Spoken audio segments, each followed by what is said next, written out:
They had, presumably they hadn't embroidered it by the time. Oh, good, so they called you, this is pretty fair today, I think, player.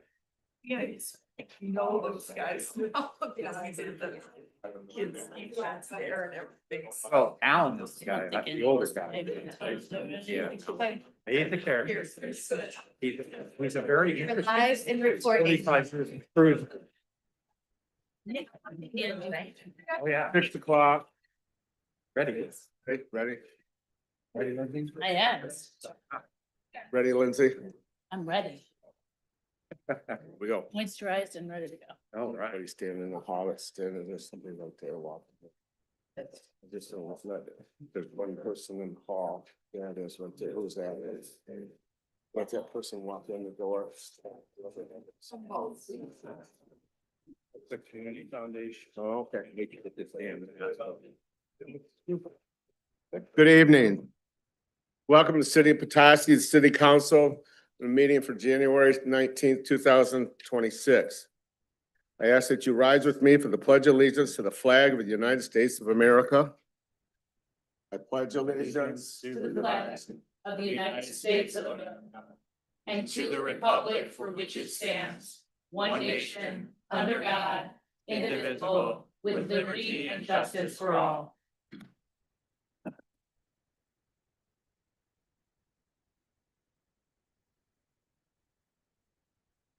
City Clerk Beck, would you please call roll? Demore, Present. Wilmot, Present. Naktrab, Here. Walker, Present. Murphy. Present. I'd like to read a proclamation. Dr. Martin Luther King Jr.'s Day proclamation. Whereas the Reverend Martin Luther King Jr. was a pivotal leader in the U.S. civil rights movement, who through nonviolent resistance and stirring oratory profoundly impacted the course of American history. And whereas Dr. King dedicated his life to advance equality, justice, and civil rights for all, teaching us the value of courage, truth, compassion, and the inherent dignity and respect due to all people.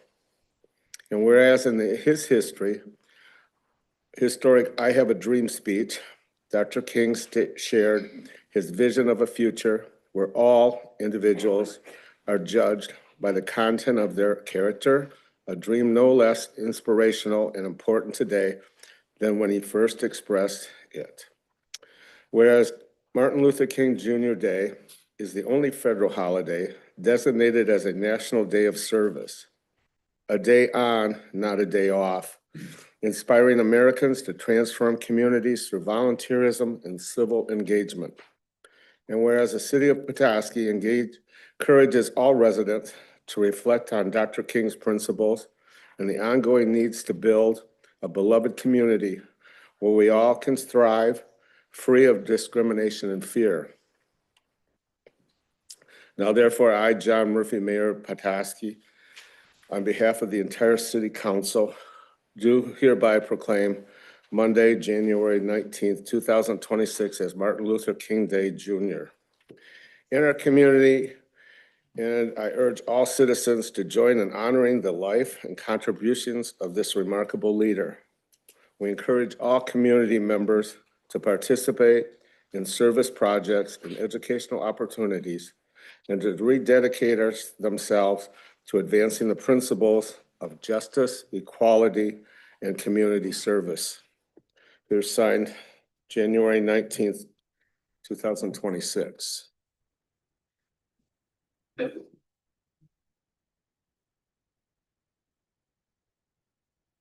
Next is the consent agenda.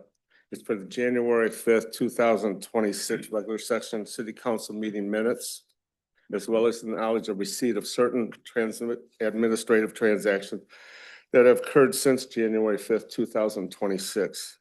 Also, please acknowledge the receipt of the December 2025 Revenue and Expenditures Report. I asked if there's any questions, council, or comments you want to make. I move acceptance of the consent agenda. Support. I have a motion from Mr. Wilmot and a second from Ms. Demore. I go to Ms. Beck for roll. Wilmot, Yes. Demore, Aye. Nachtrab, Aye. Walker. Aye. Murphy. Yes, aye. Consent agenda passes 5-0. Prior to public comment, I want to read a statement.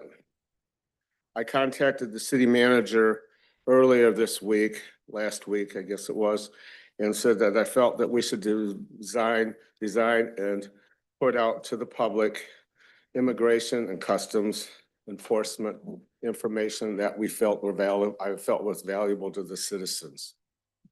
City manager, myself, with a review of Public Safety Director Carr, as well as our city attorney, we drafted this letter, and I'm going to share with you now because I feel this is the stance on the city of Petoskey with this subject. The city of Petoskey understands that members of the public may have questions about immigration and custom enforcement, called ICE, activity within the city and the role of the city Public Safety Department. The City of Petoskey Public Safety Department's mission is to provide professional, community-oriented police, fire, and emergency medical services to the community and to enforce state laws and local ordinances.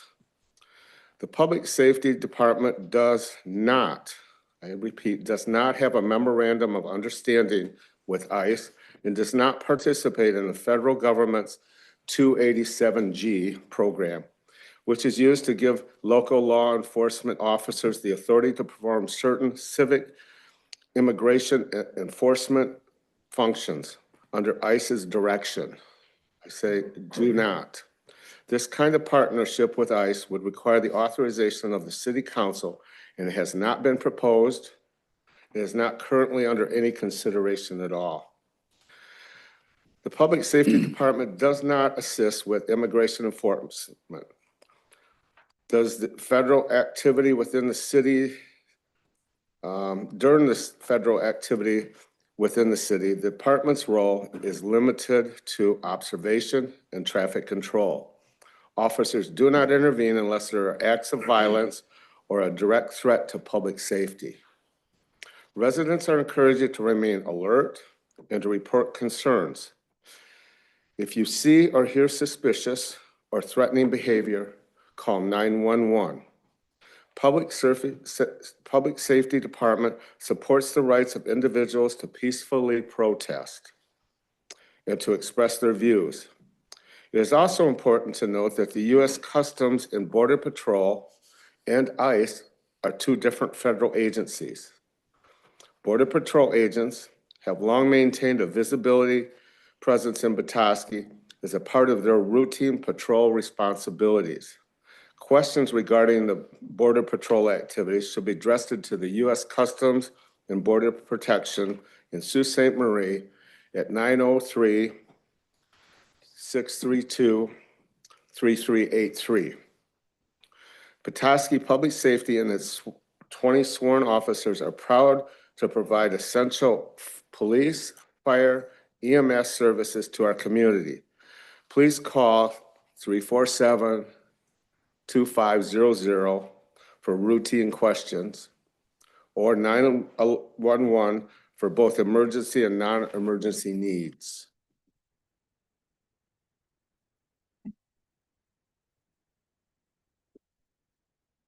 Next on the agenda is number 6, and that's public comments. Individuals have a right to come to this mic when called. Please give us your full name. Before you get up, sir, let's follow this through. You'll come up and you'll give us your full name. Make sure the thing is on green, number 1. And number 2, your directive to talking or speaking is to these people right up here, City Council. The audience is not your audience. you are to speak to city council if you have the chance or opportunity to speak. Does anyone wish to speak to council at this point? Please raise your hand. Sir. Good evening, Mayor and Council. Derek Shields, Ward 2. Thank you for the time, and thank you for the statement that was put out and that you just read, Mayor, about immigration enforcement activity. That shows leadership and courage. Thank you also to Director Carr and our public safety officers who hold themselves to the highest standards as they seek to keep us all safe.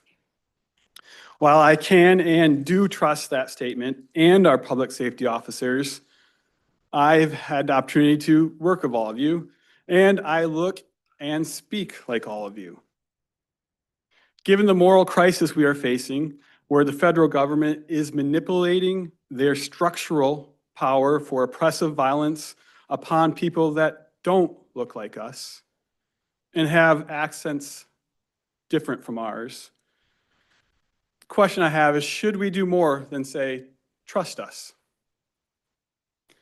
I have drafted a resolution that stipulates many of the items in that statement as one option for us to consider something to do more. And I will email this resolution to all of you for your consideration after tonight's meeting. What's the difference between a statement and a resolution? It's a fair question. A resolution affirms a policy position. As an official act of a governing body, it is enacting structural power to meet a structural problem. We are safest when all residents can trust that they are safe. And I ask that you consider if a resolution is needed for that to be the case and move us closer in that direction. I acknowledge that a resolution surely does nothing to mend the great wound in our nation, the inability to create a government that lives up to the ideal that all people are created equal. But let's do all that we can here in Petoskey to pursue that reality, that all people have value and dignity. I'll end by saying that I believe in the rule of law. I don't believe that law enforcement should abandon balance, dignity, or moral judgment. Laws exist to serve human well-being, not to terrorize communities or strip people of their humanity. So thank you for being courageous in keeping the abuse of federal enforcement at bay however you can. Thank you. Anyone else wish to speak to council at this time? Are we allowed to speak from Zoom? You will be when I call on you. Oh, okay. I will give you the opportunity following someone that's up there now. Thank you. Thank you. Good evening. I'm Sue Vandevenner and I'm live in Ward 2 in Petoskey. I also was relieved to read Mr. Horn's recent statement that our public safety has no intention of entering into a 287G agreement with ICE and instead will be focused on its mission to protect the lives and property of our residents. But given the heartbreaking events in Minneapolis and elsewhere in the country, I feel it's not a lot to ask for a resolution that clearly states that our public safety will not go above and beyond its responsibilities in regards to engaging with ICE or Border Patrol. Such a measure could provide some much-needed reassurance and peace of mind to residents who may be feeling particularly anxious and vulnerable right now. Thank you. Thank you. Anyone else wish to speak to council at this time? Please. I will call on you after this next one, whoever's on the line, Liz. Yes, hi, thank you. My name is Liz Cohen. I am actually not a Petoskey resident. I'm in Levering. However, I do have a son who attends the Petoskey Public Schools, and we frequent the businesses in Petoskey on a practically daily basis. I really also appreciate your proactive approach in putting out the letter that you did earlier last week, and stating that you would not be, cooperating directly with ICE or Border Patrol.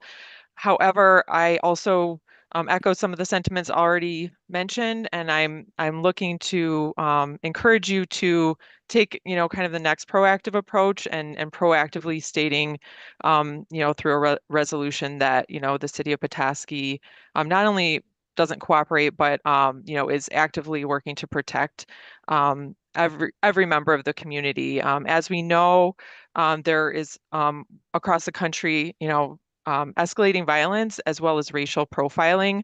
And I think we should, make it very clear that violence and racial profiling are not welcome in our community. And I definitely appreciate your time. Thank you. Thank you. My name is Grace Ketchum. I'm a member of the Parks and Rec Commission.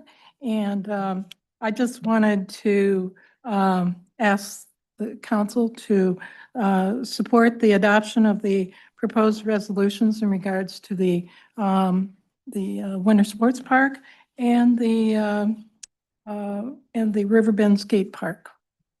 Thank you. Thank you. Anyone else wish to speak to council? Ma'am.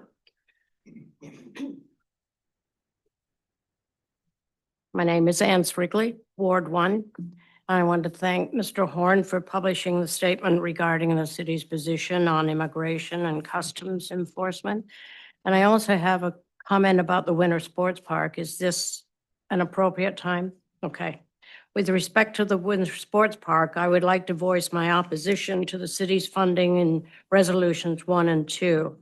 It's a large amount of money out of the city's fund balance for one project, which not everyone in the city uses. The amount has also grown substantially since this project was initially proposed. I'm much more inclined to reserve those funds for emergencies like the ice storm last winter. Thank you. What I'm going to ask is,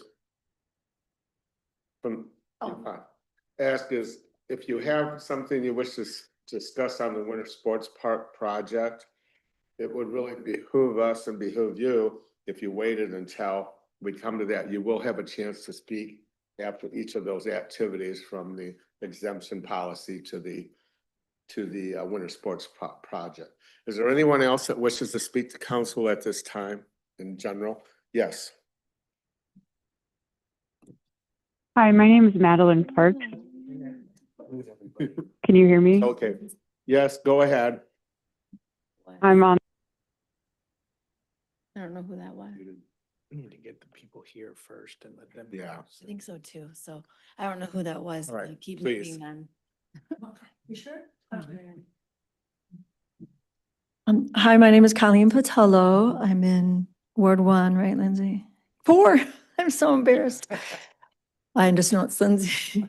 I am the minister at the Chapel of Our Guardian Angels, and I wanted to say thank you for all your support for the lofts at Lumber Square. It does my heart so much good when I walk by and see these homes and that people have homes downtown. I'm just so happy about it, and I did nothing to make that happen. So I just want to say thank you.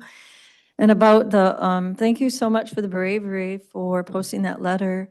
I'm sometimes afraid to speak out, and I'm really sad that it's that way. But when I try to talk to some of my family, they tell me it's all made up. It's not real, the fear. And I'm really sad. My daughter lives in Pasadena, California, and is dating an American citizen of 100% Hispanic descent. And he is afraid to travel on vacation with us or to come here. He does not want to go to an airport, carries his passport, but is afraid. And so I just want to say the fear is real, and I deeply appreciate it. And I understand your dilemma, because sometimes if you do a resolution, it might bring out all kinds of people to fight. So you're probably trying to do the right thing. And I find myself doing that too, trying to stand up and do the right thing, but also not become a target or make incredible waves. And I'll just close. My daughter, who was very sad about this, said, "Mom, it reminds me of the books I read about Nazi Germany when they had to carry their papers," because her boyfriend will not go out without his papers now and doesn't want to travel. So I just wanted to share that as a real life experience. It is real. So thank you very much. Thank you. Anyone else wish to speak to council at this time? We will now go online. I'm just gonna go In no particular order, so. Just that pull them okay? up as go. This person in, so. Erin. Where'd she go?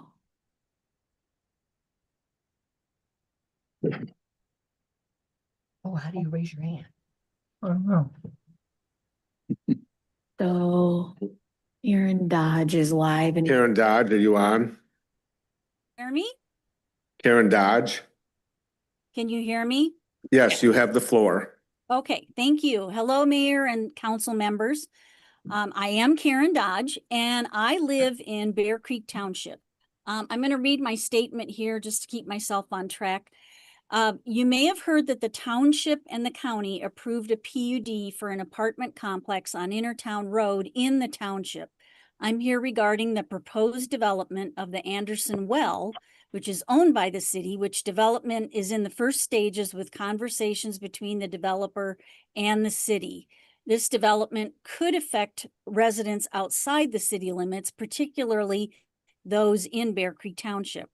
The neighborhoods surrounding this project understand that water infrastructure is complex and that additional evaluations, engineering work, and permitting are still mandatory. However, because this project directly affects neighboring residents and shared groundwater resources, transparency is essential. Specifically, my neighborhood is asking that all technical evaluations, studies, cost estimates, timelines, and funding sources be made publicly available as they're completed. Please, not after decisions are finalized. This would be important not only for the residents in the area of the Anderson Well, but also residents of Petoskey, particularly as it pertains to costs and responsible parties. The neighborhood is asking for clarity on what work needs to be completed, any risks identified, and how potential impacts to private wells and groundwater levels will be monitored and addressed. We are asking for openness, accountability, and meaningful access to information before irreversible steps are taken. We believe you would have the same concern for the property owners and tax-paying citizens, both in the city and the township. But because this project extends beyond city boundaries, because the well is owned by the city, we respectfully request ongoing communication with Bear Creek Township residents and opportunities for public input as this project moves forward. And back in March, there was information presented. Jason Fate has been helpful with answering some of our questions, but we're just wanting to make sure that communication keeps going with this project, like I said, especially if it affects our private wells, but then also because of the huge cost involved and who is responsible for that. Thank you. Thank you for your time. Oh, Hillary Lake's gonna be next, John. Who is it? Hillary Lake. Okay, when you're ready. Hillary Lake, Yes, thank you. Can you hear me? yes, please take the mic. I want to speak in reference to the letter that Shane Horn put out and gratitude for the effort that he has to share the city's perspective and the care that is being taken to consider those who are very concerned at this time with the potential risks of ICE and the confusion that people might have around the relationship that ICE may have to border control and local law enforcement. And I want to speak in support of the resolution that Derek Shields has brought forward. I am currently a member of the Interfaith Common Ground and have been asked previously to be the chair of this group. And our group of faith leaders in the community, as well as people who are concerned of faith, have made great efforts in refocusing our work towards advocacy to support those who are non-dominant and are not systemically often supported in our communities and in communities, of course, all around our country. And considering the risks that many of these people may be feeling and many people may be feeling around racial profiling, like Liz brought forward as well, I want to speak to encouraging this resolution and supporting those who may be most vulnerable in our community and to help them feel that the city is thinking about them as well. So thank you for your time and consideration. Thank you.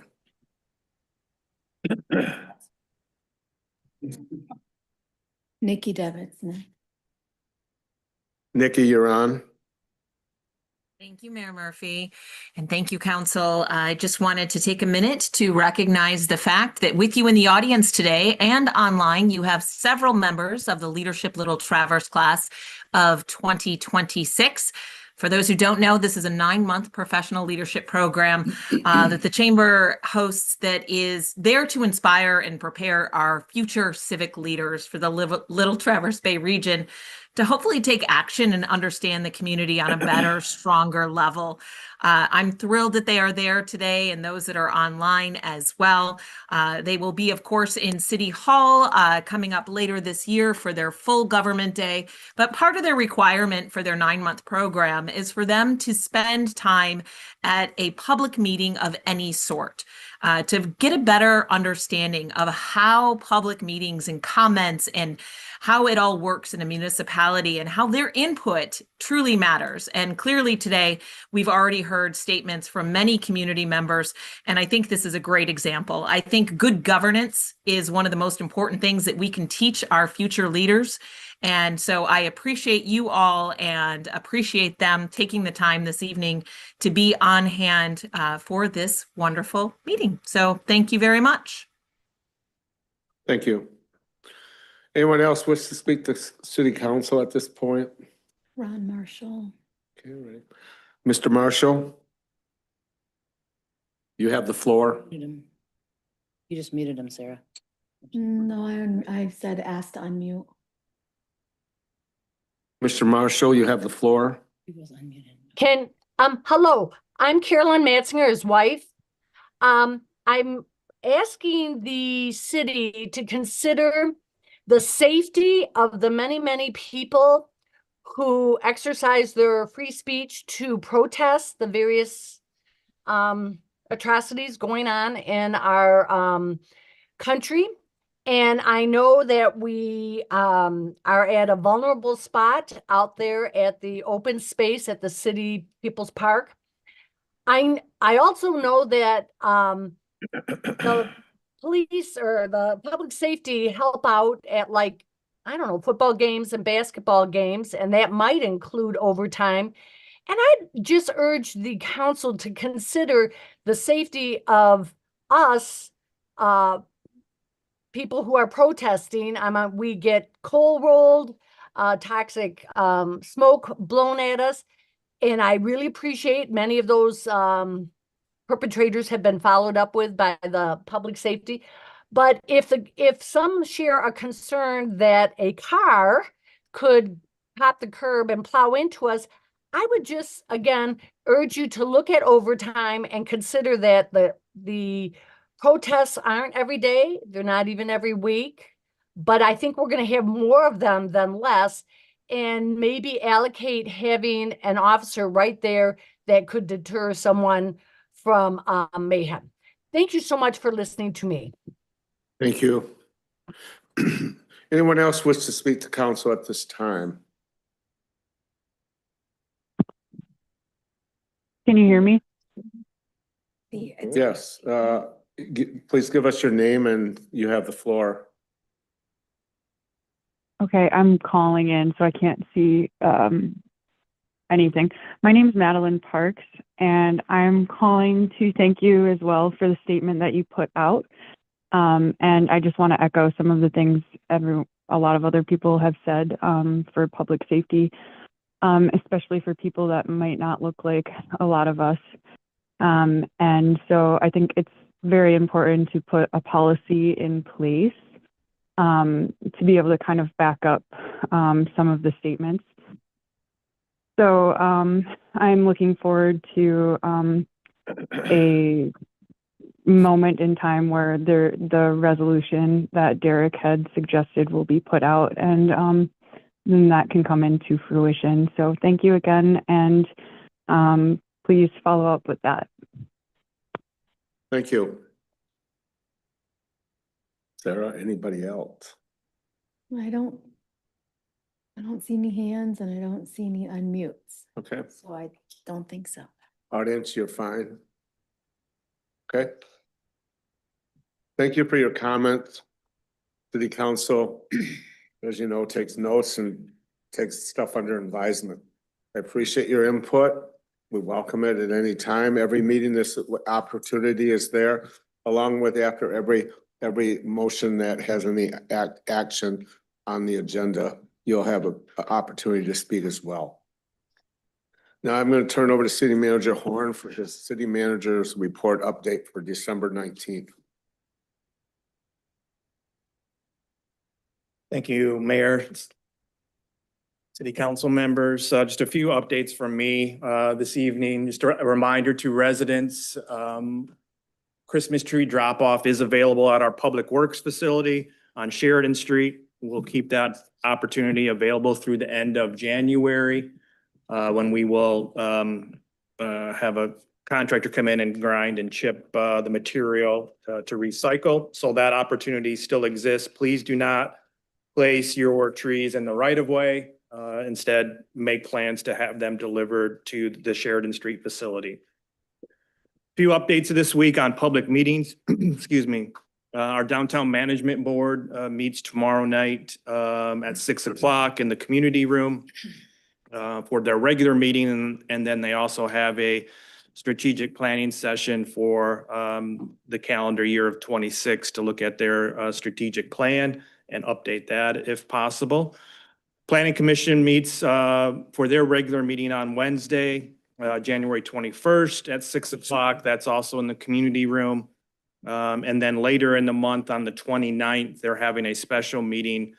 This would be a Thursday night, Thursday, January 29th at 6 to continue working through their zoning ordinance update. So obviously these meetings are all open to the public. These are public meetings and we encourage folks to participate just as you are this evening.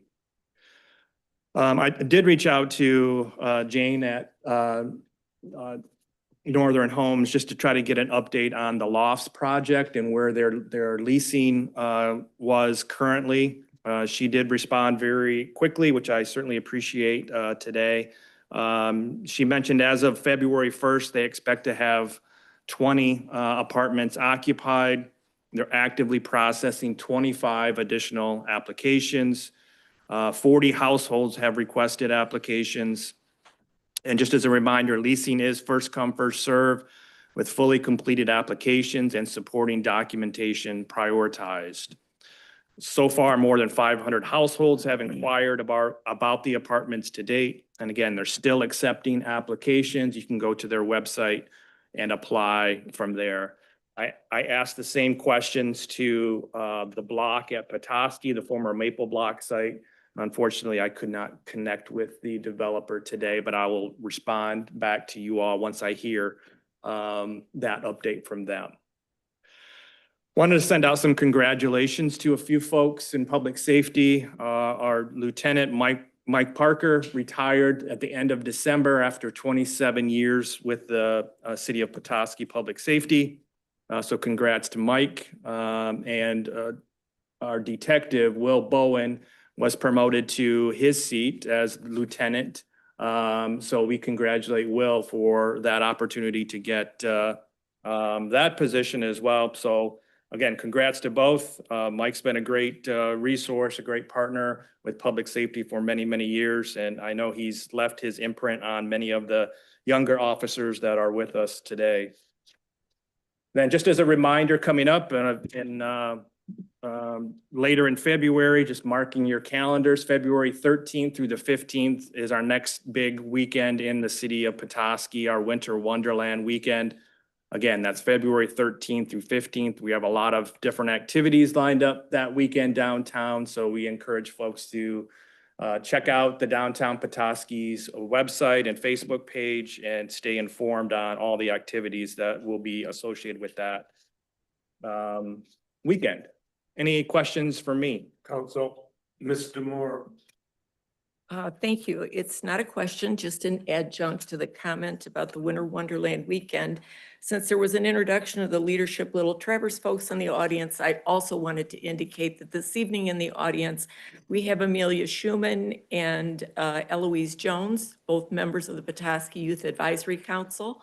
And the group will be volunteering on the 14th at the Winter Wonderland Festival at the Winter Sports Park to provide some craft activities for folks attending. So thank you for being here.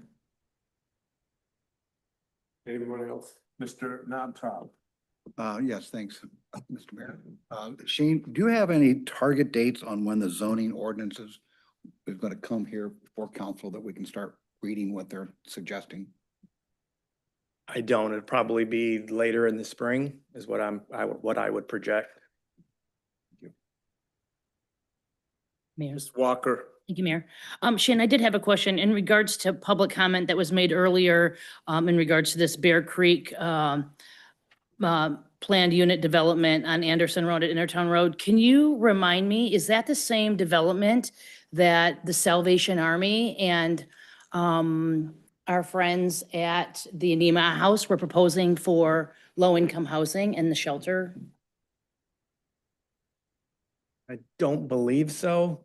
Nehemiah House still has property kind of across from the Meyer gas station. That's still their property. So this is on Intertown Road. I don't recall how many units are proposed there, but I think these are separate things. Different development? Yes. Thank you so much. Anyone else? Thank you, City Manager Horn, for your updates.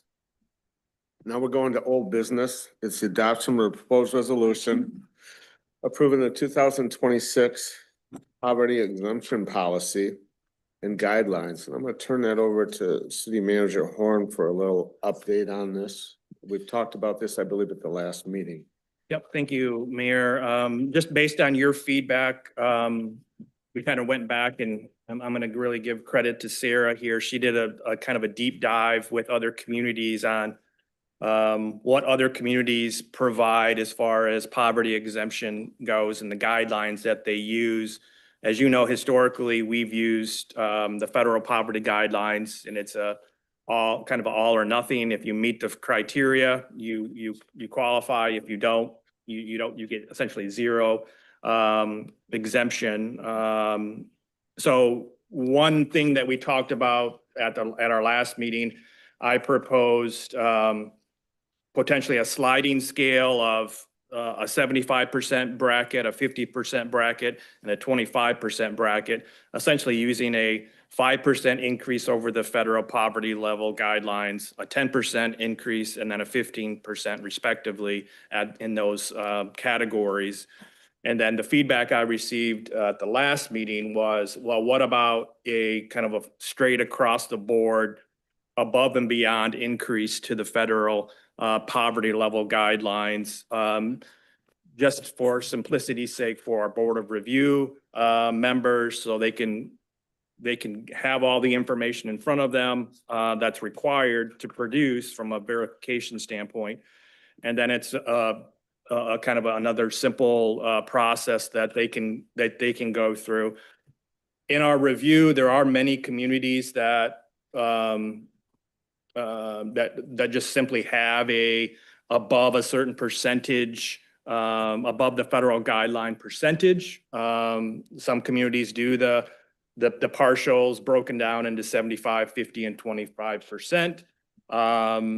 So I think my take home from this research was that this is something that many communities provide their residents, and certainly this is a policy decision of City Council. When I say percentages, I don't want anyone to mean that this is coming from staff. This is just to start a conversation. Certainly, this is a policy decision of City Council. So when I say option 3 being 20% increase over the federal poverty guidelines, that is just this is for you to decide. You could say, less, you could say more, you could say, again, this is your policy decision. So I don't certainly don't want anyone to think that I'm trying to set any sort of policy in my role here as city manager. This is just kind of to start the conversation. So we did do our kind of our homework as was requested by city council, and that's in your packet. Certainly we're open to questions, comments, feedback. As I mentioned before, not to put you on the spot tonight, but we do have to have this done tonight. We have to have this ready for February 1st as our deadline, unless you all want to come back for a special meeting between now and then. So thank you for your consideration. We'll take your input. Input, anybody? Mr. Knobtrop. Thanks. I think at the last meeting, I probably talked more in a different way than the rest of my colleagues did. I wanted to appreciate what the homework that Sarah and Shane did. It was really helpful to me. I didn't, Mr. Chat did not give me that same kind of detail when I was doing the research. So you can rely on your Sarah better than ChatGPT. Goodness. You may have human. I sent this poverty exemption to my vast mailing list of my in Ward 3 to get some feedback. And I also got some unsolicited feedback after the last meeting. So I had a total of 6. One was a very informed person, and the other ones were just reading it and said, and so they all, and I explained it, they all basically were in agreement with what I was saying, what I'm thinking. And maybe that's was kind of to be expected because I was putting my own bias on it. I don't know. But having been on the board for the tax review board for a number of years, I think this is not we're trying to solve a problem that one doesn't exist. 2, it is such a minor group of people that it doesn't, I'd rather have put money aside to make housing more affordable or to have home ownership, as it said the last time. It's so much better. There's no cap on the houses for the poverty exemption. You could have $1 million home, you could have a $200,000 home, you could have a debt-free, no mortgage, you can have, there's different ways to get it that just doesn't make sense to me. Having said all that, I also think that Petoskey is in a unique area. Our property values are high. There is some problems relative to income to property values. And particularly after the studies that you guys gave, I would personally rather just increase it to the 20% or thereabouts and make it a flat 100% and not get into the burden of 4 different incomes of 4 different scales.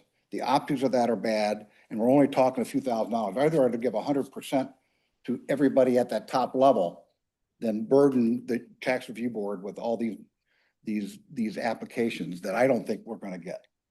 Because there's not that many people that actually own homes that are in a dire strait of income, and that just doesn't exist. So I would like to propose that we do the 20%, 100% for the 20% over poverty is what I'd like to see. I'm going to ask the city manager a question then for you, since you brought that up.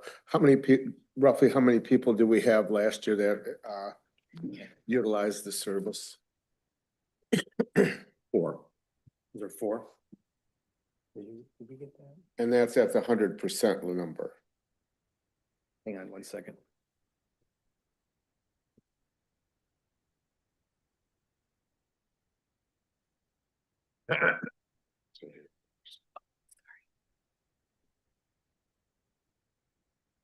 Oh, wait, is this not here? Somebody stick it out. Is that right now? I don't think there was any.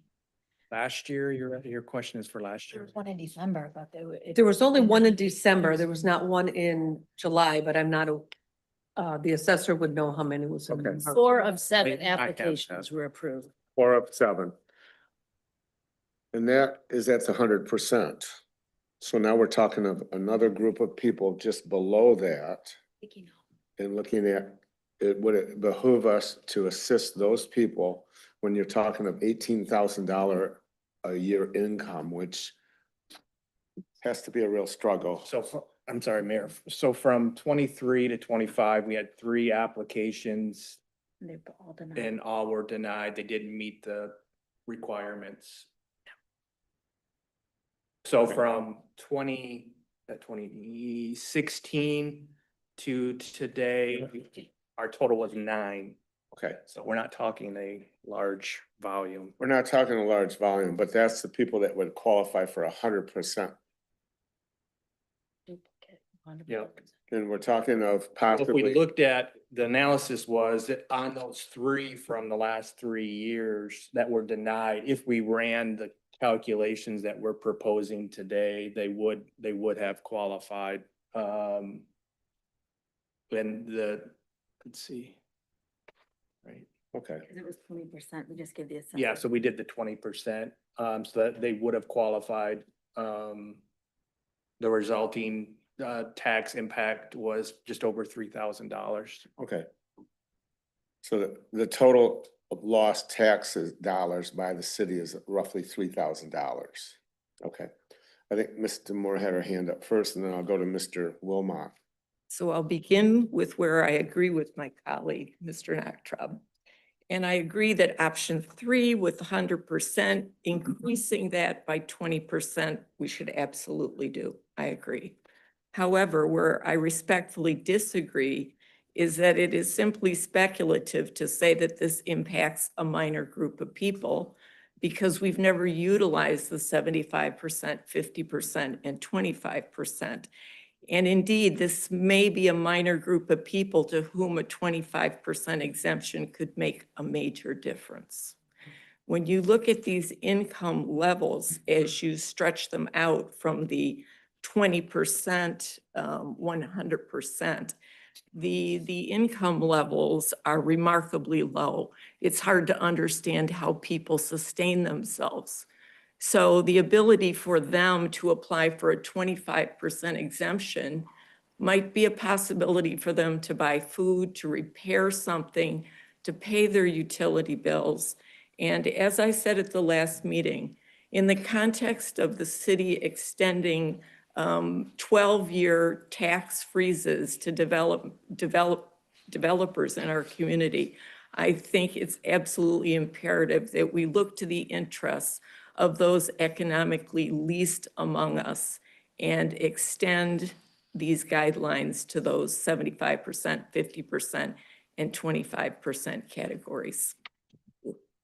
Mr. Wilmot. Thank you, Mr. Mayor. I just have some questions about the mechanics of this, and members of the audience may understand it better than I do, but they might benefit from the clarification too. So if someone cannot afford to pay their taxes and they don't pay their taxes, their house will be foreclosed. True. And if their house is their only asset, that's a huge penalty. So for instance, and this is where I need help with the mechanics. Let's just take, for example, their annual property tax for their home here in Petoskey is $5,000. And they can't afford to pay it because they've got nothing. And they're potentially going to lose their home and their equity in their home. The 100% allowance gives the Board of Review the opportunity to waive that $5,000 property tax completely, 100%. That's what 100% means. Where I'm a little bit confused, and I think I understand the math, but let's say it's 50% reduction, regardless what the income level is. It's a 50% reduction. What that means is they have to come up with $2,500 or they're going to lose their home. So if they didn't have any money to start with, that doesn't help them. So the real point of this, in terms of your practical experience sitting 8 years on the Board of Review, is to help people from losing everything, most importantly, the equity in their home from foreclosure. My question is, does a percentage of that help? Thank you. Mr. Moore. The problem with that hypothetical is that it presumes everybody who comes before the board is going to lose their home. It may just be that financially they're challenged to pay the full amount. that would be another possibility of presentation. Mr. Knobtrow. you know, and as I said at the last time, this is not about my lack of desire to try to help people at all. It isn't. There are so many people in need of a hand and some help. There's not, that isn't the issue here is that because of what you said, Charlie, the penalty of non-payment of taxes is so severe. It's a lot different than not paying your doctor bill or even your utility bill. You lose everything you have. And that part I agree with. From my observations though, is if you own a home, you're gonna figure out how to pay for your taxes. You just do it because it happened. You don't want to lose your home.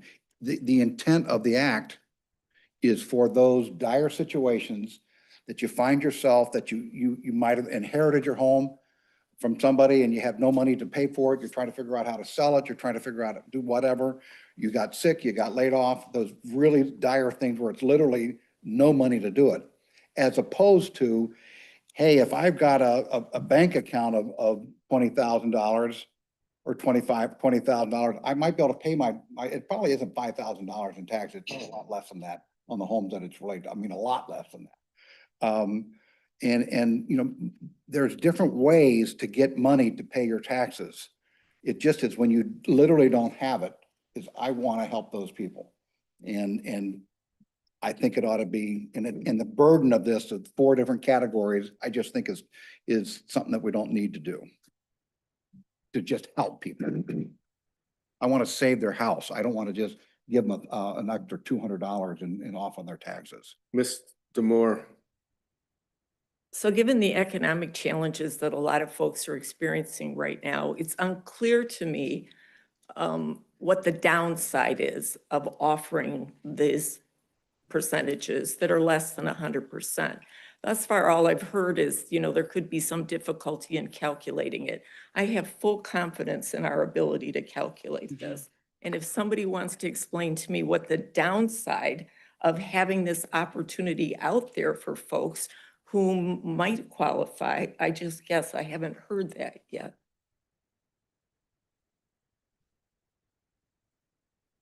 Anyone else wish to speak? Ms. Walker. Thanks, Mayor. So I believe that in the creation of a policy, it kind of creates a level playing field. I'm not passing a policy to help people. I'm passing a policy that's equitable and gives people opportunity to apply for not having to pay their taxes in increments. If you qualify as 120% of the poverty exemption or 100, and then the further subcategories, I think it's just going to open up possibilities for people to consider applying. If they qualify income-wise, if they don't have assets, and it's quite a laborious application, in all honesty. Any kind of subsidy from the government is humbling and requires you to divulge all your very personal information. And so people living below the poverty line, it's not something that you easily do, and it's in times of crisis. So if there's an opportunity to help people at these different range levels, I am absolutely in favor of creating a level playing field where people are allowed to apply for these different exemptions. And part of the packet that we were given, for all of you that received the packet or looked online, there was also supplemental emails that were sent around Charlevoix's and Bear Creek's policies for the poverty exemption rate. So I'm hopeful that maybe we could consider combining number 3 and number 2, if that's part of the proposal on the table. I never considered 120% of the poverty level, but I like that idea. That also opens up the possibility for others to apply, in addition to the 75, 50, and 25%.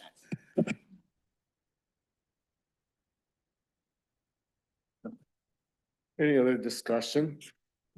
Prior to allowing the public to weigh in, I'm going to ask if there's somebody who wishes to make a motion of some sort in regards to this matter.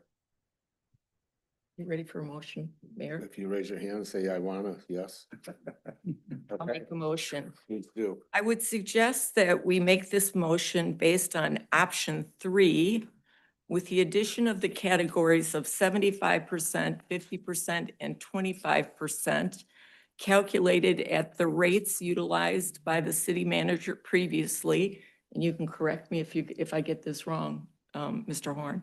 75% was at plus 5% off of 100%. 50% was at plus 10% off of 100%. And the third category of 25% was an increase of 15% off of 100%. But since we're going off option number 3, that 100% would be at the plus 20% listed there. I'll second the motion. Clear or as clear as mud? Clear. I have a motion from Ms. Demore, a second from Ms. Walker. Discussion, council. Do you want us, or when I say us, I'm looking at Audrey, do you want Audrey to go back down and recalculate this so you have that before you vote? I'd like to see that. You know what I'm asking? Yeah, that'd be clarifying. Because once you add the 120%. Thank you. She's like, I've already I did a me. trial run. If you trust my numbers, I would say it's a draft. The top was with the numbers that, the top is with the numbers I just proposed. The second chart is of what Charlevoix used. Charlevoix used in their proposal plus 2.5%, plus 5%, and plus 7.5%. That's from the material that I'm sorry, that's from the material that Sarah provided us, and thank you, Sarah, very much for that. And so the top one would be using the numbers that City Manager Horn used last time, except they were calculated off the 120%. It says 100, but it's up 20. I'm sorry. Is Charlevoix? Nope, bottom one is Charlevoix. I did mine, Audrey. Oh, sorry. I'll just share. I just wanted to be able to show you the contrast between the percentages that were used. So your motion was for the bottom one, Top one, the top one? Okay. yes. Motion is for the top one. We have a motion from Ms. Demore, second from Ms. Walker. Any other discussion? Mr. Knobtrop. I know I'm going to lose on this, obviously. But, Well, we don't know that yet. but- well, oh yeah, I do. You can take the Very weird dynamic here. It's so weird. I appreciate how you're all trying to help everybody. But you're targeting the wrong area. There's so many more areas to do this in this town than people like this, but I hear what you're saying and you want to just get it right, so that's fine. Let me It's not- say, I guess I haven't made any comments yet. Mr. Knobtrop, I believe there's 2 areas that we can help people in other than just one area. And one being helping the people that are in a home, that own a home, that need assistance. And especially when we're looking at these borderline numbers, I don't know how in the heck a person can survive with the low income that we're talking about here to begin with, number one. But number 2, as you know, I'm all in on helping the homeless and working. I've spent time working and volunteering and stuff, and as well as you. And I think we can do both, helping those on the bottom edge, as well as those that are actually in the bottom of it all and are homeless, okay? I commit to both of those. Mr. Knobtrop? I hear you, Mayor. There just isn't that many people that actually fall into this, that I don't get it. It is people don't have homes. There's just not that many here, and I'm not understanding why you're wanting to do this, but it's such a small character, and we're all feeling like we're feeling good about it, But to that one person, it makes a difference. they're not gonna lose their home. To that, well, you're saying that, but I Okay, know if you don't have any credit and you need to pay your taxes and you have no money, the bank is not gonna loan you money to bail you out if you haven't any funds. This is a way of helping those on the very margin that could fall into the homeless, to keep them in their homes and to supply them with what little support we can for such a little amount of money from the taxpayers. And I gotta believe that, and I support the motion, and I feel if we help, I don't care if we help one person new, it will change somebody's life. And that's, to me, that's all worth all going on. Ms. Walker. Thank you, Mayor. And Joe, I agree with you, but these things are not mutually exclusive. Just because we're doing this and we're setting a template for a scaled poverty exemption for paying taxes does not mean that we cannot continue to do work to address other incomes. This will help people stay in their homes, creating opportunities for young people and people in our community to transfer from rental to home ownership is a whole nother conversation, and I don't believe they are mutually exclusive. So we could do one and the same. And talking about the cost of home ownership in Petoskey, it's becoming more and more challenging to be able to buy a home and attract young families here to consider the joys of home ownership. I know that there's a home on Emmett Street right now for sale, less square footage than my home, and about 685 square feet, listed for $239,000. I couldn't afford to live there. I don't know what brand of income could afford to live in 625 feet, 625 feet of square feet on Emmett Street at $239,000. And I believe that home ownership is becoming more and more restricted in our community, and I'm invested in trying to figure out a way to get people from rentals into homes. So, and I don't think they're mutually exclusive. Mr. Wilmot. So if I apply for an exemption from my property tax because I'm in dire circumstances, and you tell me that we're not going to exempt you entirely, but we'll give you a $250 discount, I'm just not clear on what the benefit of that is. I would like to propose an alternative, and we're dealing with your motion. I understand that. But looking at these numbers, I know that most of the municipalities around us seem to go with a 20% above the federal poverty limit. Just keep it clean and simple. But I look at these numbers and I would go ahead and raise it up to the 25% and just keep it simple. That would allow other people to apply if they feel that they are marginal in their circumstances. But keep it simple. This number for, these numbers for 25%, I don't understand how people live on these numbers either. So I would like to keep it simple. I don't see the benefit of the gradations, but that's just a thought. Mr. Moore. Well, to the extent any of us still consider our legislature to be good thinkers, this is a part of the Michigan statute, that this is an option to use just 100% or the 4 categories. Of the material that Sarah provided us, there were 10 Northern Michigan jurisdictions surveyed.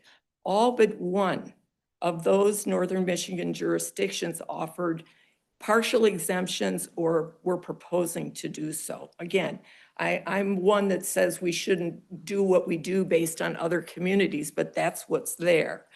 6 of 10 of those offer the 100% exemption at over the federal limit. I just don't see the downside. I have full confidence in our board of review folks who are very talented and committed volunteers here to be able to calculate these 4 categories. I don't think that's a drawback. And I can't project who might be able to benefit in each one of these categories, but once again, don't see the downside of offering them. One option is to try this for 1 year. It'll come back to us in a year and we can take a look at it and go, we're off base completely with this. Or we extend it. I think it would behoove us to do 1 year of trying this scale, see where it goes, see if those people that were rejected from receiving the exemption that were this close get something in assistance. So Anybody else? Mr. Knobtop, you have something to say? Do we know what the average income is for a Petoskey resident? I don't. I was thinking it was in the $50,000 range. It's over 50,000. It is it is. But okay. averages are skewed. I think it's 57 as I recall. There's such a scale, you'd have to have a Right. median or. Understand. The average median income for Emmett County is closer to $75,000. 76, 75, yes, yes.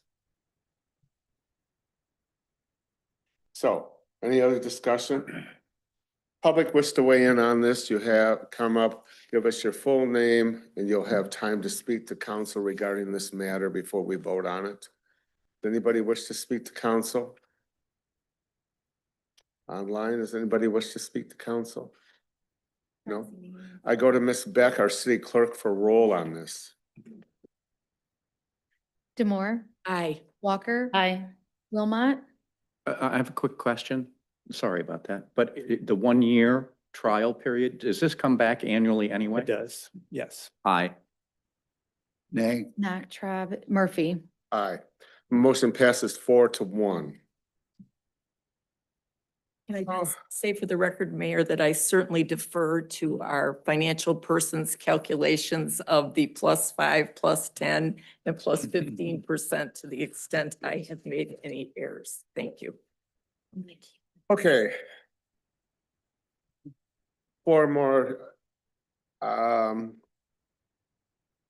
on the agenda before we go to closed session. Just to remind people before, as you're sitting there, after we do these 4 issues, there will be a closed session. City Council, I will take a motion in a second. We will be going into closed session to consult with our attorney on privileged matters involving the city of Petoskey. Next is the adoption of a proposed resolution authorizing contracting with Gordon Construction Services, Portland, Michigan for Winter Sports Park Pavilion Project. I'm going to turn it over to City Manager Horn. Thank you, Mayor. So this has been obviously on our plate for a number of years, even predates me, this project. So we've talked about it at many different points in our public meetings. We have gone through the process back in October. We put bids out for this project. This is a pavilion project, a structure that would be built over a rink, an all-purpose rink, if you will, that would be used in the wintertime for hockey purposes, and the summer, fall months, we would be doing recreation programming. There could be community events, any number of things could happen underneath this pavilion, if you will. But the main focus is what we're talking about this evening is the pavilion and or any sort of chiller component that might be associated with this project. So we did go through the bid process. We feel like we've gotten some pretty attractive, I mean, they're large numbers, obviously, and we knew they would be, but we feel like they're in the ballpark of our engineer's estimate. We feel like we've got some contractors here that we've done business with in the past that are very responsive and responsible. Really what it boils down to tonight for city council is some fundamental questions, I guess, is do we want to proceed with this project? Where is city council at from a pavilion standpoint, from a chilled surface standpoint, from the standpoint of everything that you've gleaned over the last few years, the concepts that have been shared over time, where is city council at? I ran through some scenarios just for, I guess, fun, if you will. There's many different ways you could maneuver this. I just came up with 5 options just sitting in my office today where you could do one piece of it, but not the other. You could mix and match components. So Kendall, our Parks and Recreation Director, is here. Tim Knutson from Beckett and Rader is here. I believe our contractor, our low bid contractor, is here from Gordon Construction Services.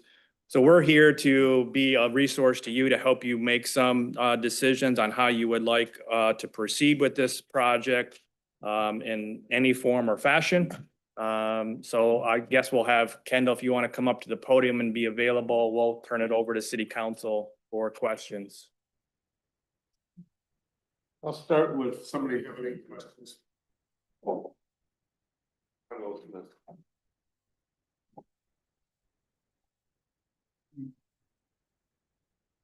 It's a non-problem. You know, if we did not do the chiller, what impact would that have on the current number of days that it can be used versus having the, you know, it's having the chiller gonna have, or the, yeah, having the chiller gonna make a substantial increase in the number of days that we can skate? I believe it will. You know, the last several years, with the exception of, you know, this year and last year, we had a number of years where the rink was hardly open. With the chiller system, you aren't nearly as dependent on the weather. With the pavilion over the top of it, you have the ability to block out some of the elements, the sun, the rain, the snow. So, this is also the, I guess, best practice in terms of having an outdoor chiller system is based on the conversations we've had with rink contractors. You know, the best practice is to have a chiller system with a rink over the top of it. So I feel that you know, this project as a whole would certainly extend our season, provide us with a lot more, winter season, that is, provide us with a lot more reliability in terms of keeping the winter sports park open. We were open this year over Christmas break, which is always our goal.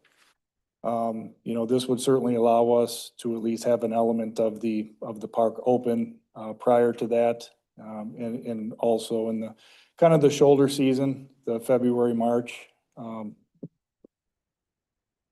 Just one other quick question. If you did the chiller, from the way I'm understanding it, you basically got to do the whole darn thing. You got to have the top, you got to have the cover, right? Well, Otherwise, you got the sun, the snow, and all that stuff coming down. It kind of Again, that's just a little bit. that's best practice. Okay, when I was the director in Portage, we had an chilled outdoor system. We had about the same amount of maintenance on that as we do right now without a chiller system and trying to make the facility usable.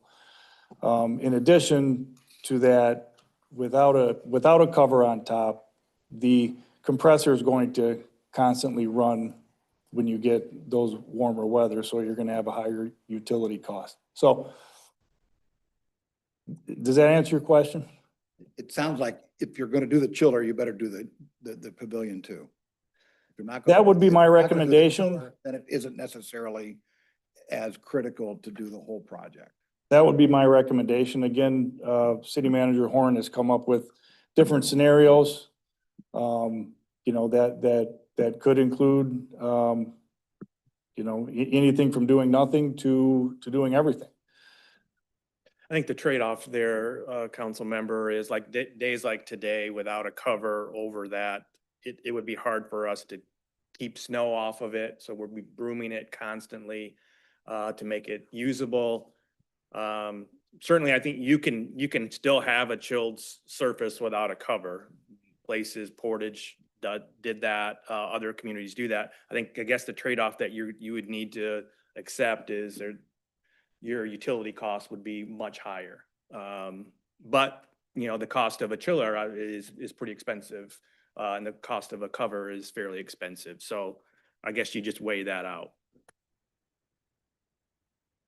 Ms. Walker. Thank you, Mayor. So the item at hand right now is in regards to the pavilion. So in terms of the order of things, we're talking about approval of the pavilion. We've identified where that money would be coming from. So the $849,000 that's been raised by, through grants and donations, the 840,000, I would assume some of this has to do with the Rotary Fund, the fundraising mechanism. And also noted is that 840,000 that's been fundraised was originally, because I remember when that thermometer was down at the Winter Sports Park, which has since been taken down. The thermometer had like a goal of like 1.4 million or 1.2 million. And obviously organizations do the best they can to do their fundraising and friend raising. And so the amount that that we collectively were able to fundraise was 840,000. Now the remaining balance of $880,000 is to be funded through the city's $4.7 million unrestricted fund balance, which is usually held in reserves for any kind of emergency. So that being said, the remaining balance in that would be somewhere around like $388 million remaining in the fund balance, assuming also that we're going to get some reimbursements back from the federal government or state government for our storm, our ice storm, but not to mix the water. So it's pretty clear like how the money's going to be allotted or paid for here. With the chiller system, with the documents that we were presented, it doesn't really tell me where the money's coming from. So then, of course, I go to the capital improvement plan. And we do have allotted for 2026 capital improvement plan, Winter Sports Park of $2.9 million. So can I assume that that would pay for the chiller system, or where exactly would the money be coming from for the chiller system? Yeah, that would be a planned use of fund balance As well. As well, yes, correct. Thank you. So for the fund, originally this project started, I was around here, there was gonna be, believe it or not, Yeah. I've been here a long time. It started out that it was gonna be 1.4 million with no chiller, and we were just going to have the pavilion. And a lot of us got into this thing of, well, we should get a chiller as well, and that would be great, and it sounds great.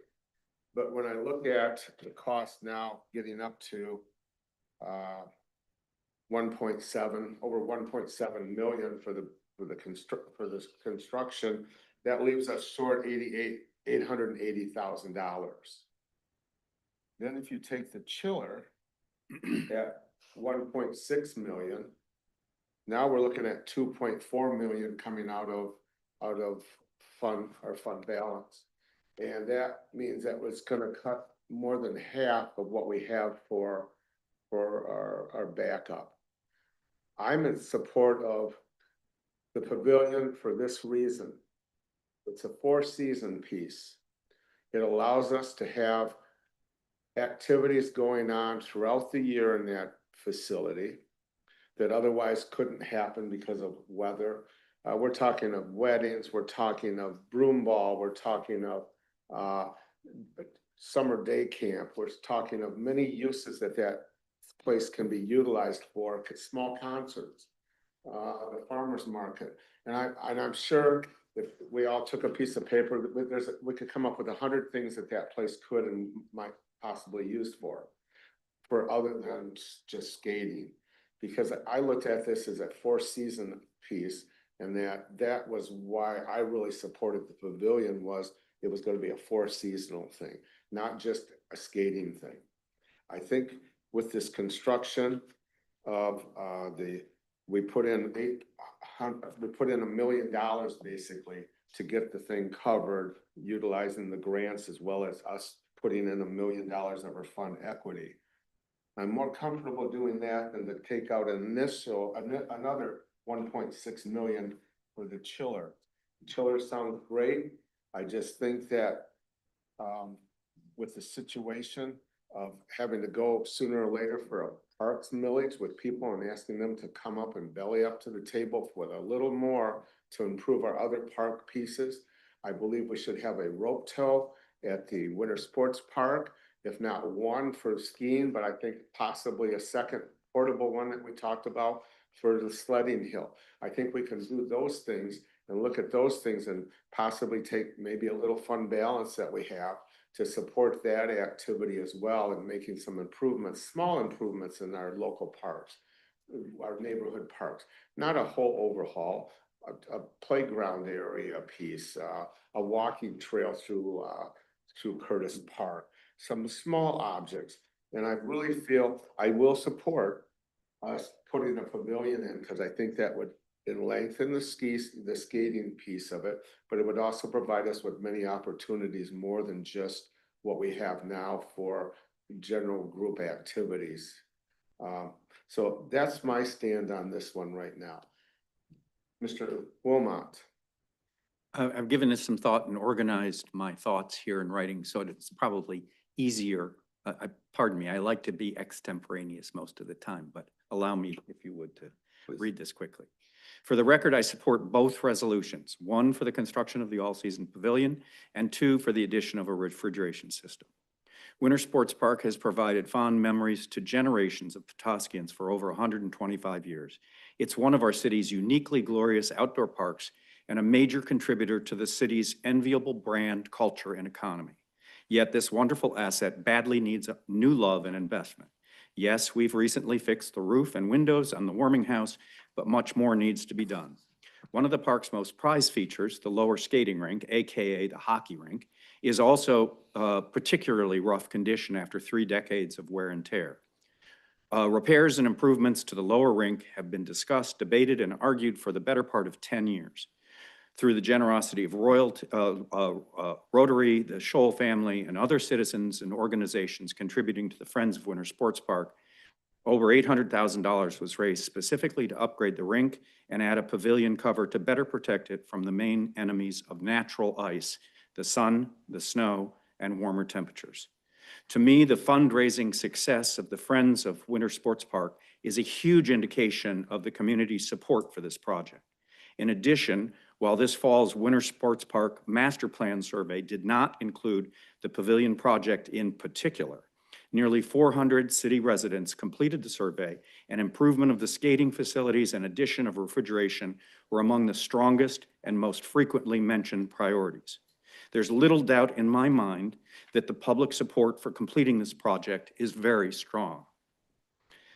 I want to point out that while the $800,000 raised might have been nearly enough to cover the entire proposed project at the time, inflation and the passage of nearly a decade since has resulted in the new cost estimates being about twice the original amount. On the flip side, during that same period, city revenues from property taxes have increased 20% or more. Thanks largely to the leadership of our mayor and city council over the last decade and the high quality of our city's management team, and including challenges like the pandemic, rising lake waters, and a crippling ice storm, Petoskey is today in a very strong and enviable financial position with over $4.5 million uncommitted in the general fund. $2.5 million to pay for the gap in funding for this project will take a big chunk out of our savings, but we can afford it. And with further delay, the gap will only increase. I also believe that the best value for taxpayers is to do the pavilion and refrigeration system at the same time. Based on my personal experience with the Petoskey Curling Club, of which I'm a proud member, I can say that with confidence that natural ice, even covered to protect it from sun, snow, and wind, can be expected to provide only a short 4 to 6 week skating season. Maybe 6 to 8 weeks if you don't mind skating in puddles. However, a refrigeration system will virtually guarantee a full 20-week season or more throughout the winter. The staple is interfering, sorry. Refrigeration provides a massive improvement in utilization of the facility and corresponding enjoyment of the community. I do not support shortcut alternatives like just updating the current rink or phasing construction by doing refrigeration at a later date. For those who feel that, that there are other more important priorities for repair and improvement at Winter Sports Park, I don't disagree. But A, we're not addressing those projects tonight, and B, we have $800,000 plus committed specifically to this project, much of which will expire and disappear this year if we fail to take action. In summary, it's a long past time to get this done. I favor both resolutions. Failing support for both, I would support removing the lower rink permanently. I look forward to further discussion of other priority projects in Winter Sports Park and throughout our park system in the weeks and months ahead. In addition, in the event of approval of both resolutions, I support the city creating a comprehensive plan for user fees, for special events and non-residents, and an operating plan for how the new facility will be shared by all interested parties, clubs, and organizations in the community, both in winter and summer. Thank you. Anyone else wish to speak? Ms. Walker. I do have a question, Mayor. Kendall, is it possible to like lay the conduit for a refrigeration system while the if the pavilion so passes, is it possible to lay the conduit for like a future refrigeration system? That is, Retrofit? yes, that is an option. How much would that cost? Out of the 1.6 million, how much would you have to outlay for the piping? I believe. The piping, has that. the piping with the floor would be 545,000. So the machine, the basic machine operation is $1 million. So the piping is 545, the chiller components are seven, whatever that difference is between, what is that, 755, to make up to 1.3. So that's how that 1.3 breaks down. So if you just wanted to do the floor with the piping, the glycol system, ready to accept a chiller in another phase, it would be 545,000 versus 1.3 upfront. Thank you. So if you outlay both of those, we'd have to vote on spending 1.4 million.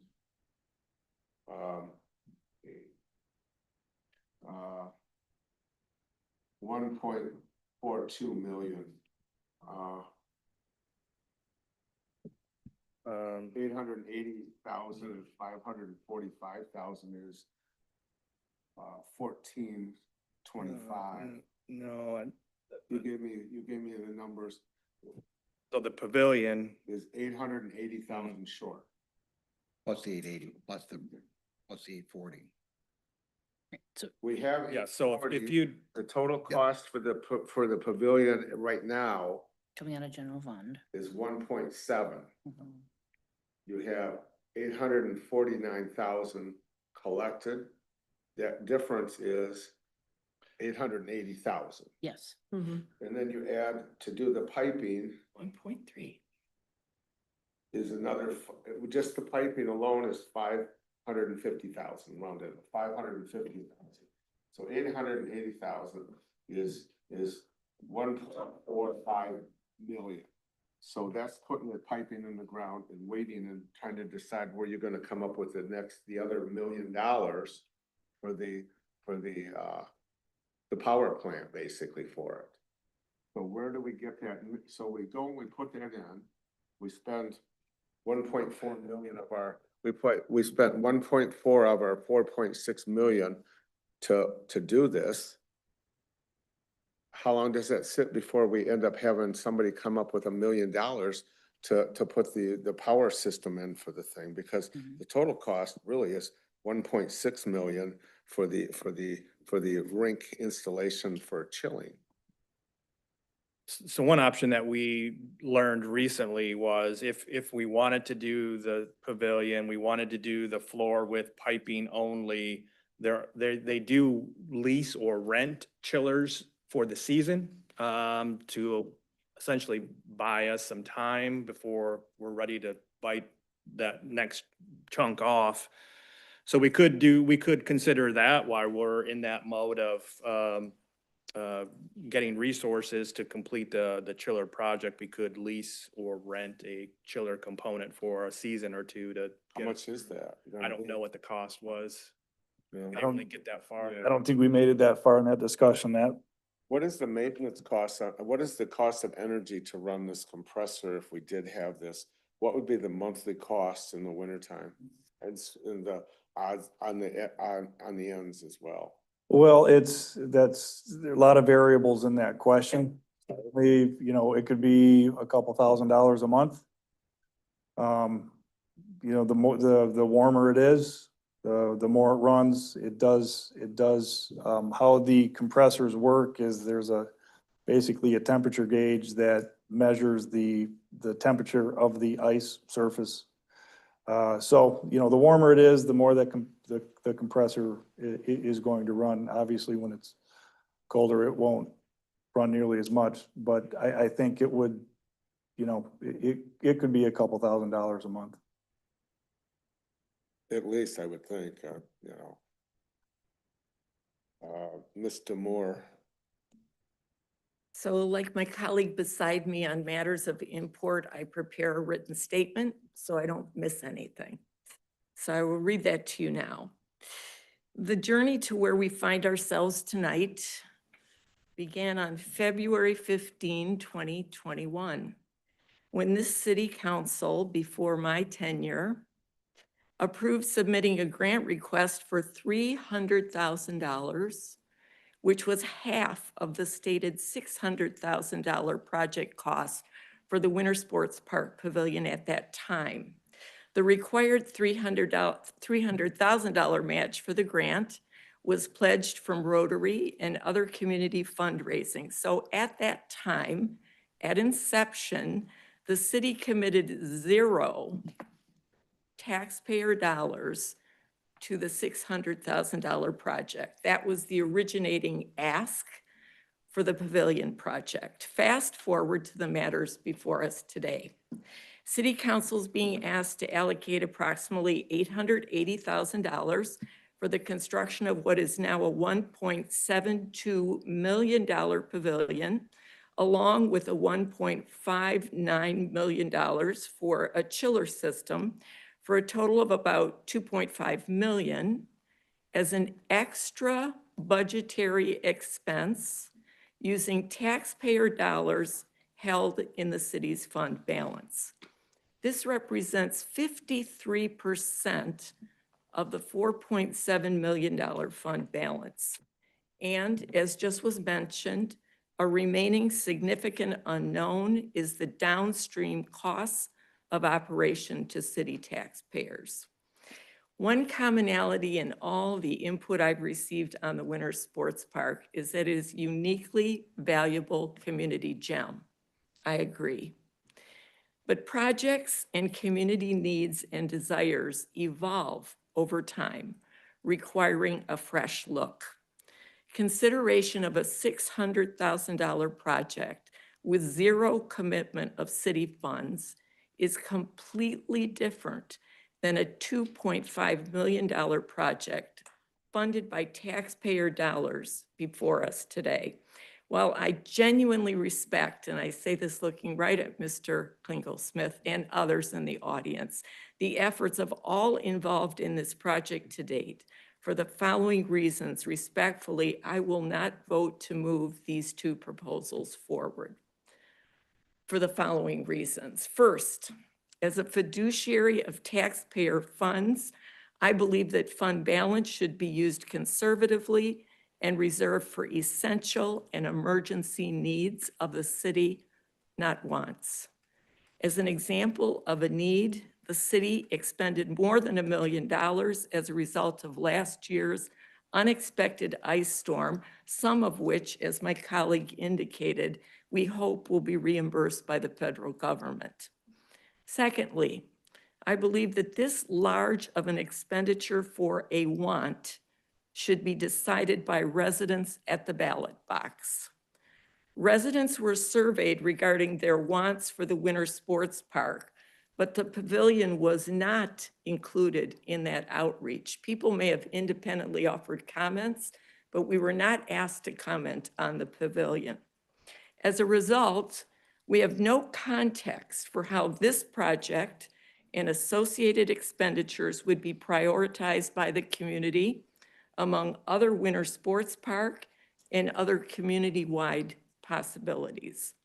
Given that, the pavilion project should not be singularly prioritized and advanced for funding by this council from taxpayer dollars held in fund balance, or what my folks used to call a rainy day fund.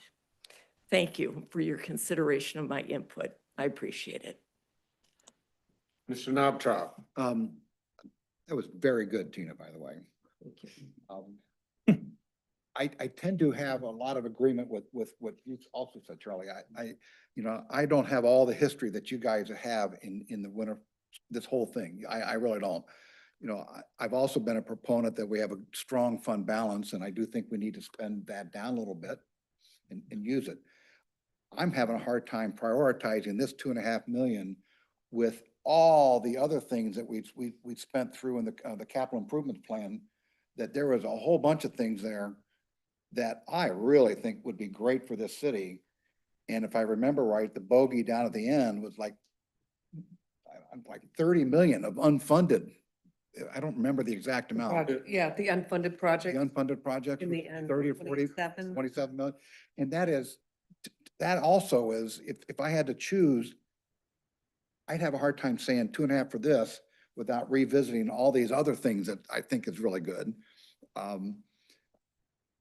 And I think I agree with Tina a lot that we ought to bring this to the vote. We ought to go ahead and consider a millage and let the people talk and decide themselves.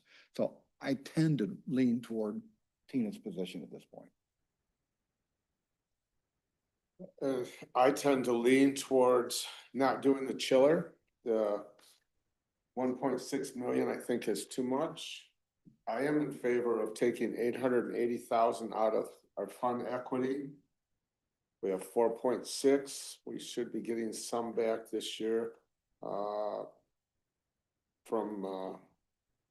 Anyway, I support $880,000, which is under $1 million of our 4.6, to utilize that to get this pavilion done.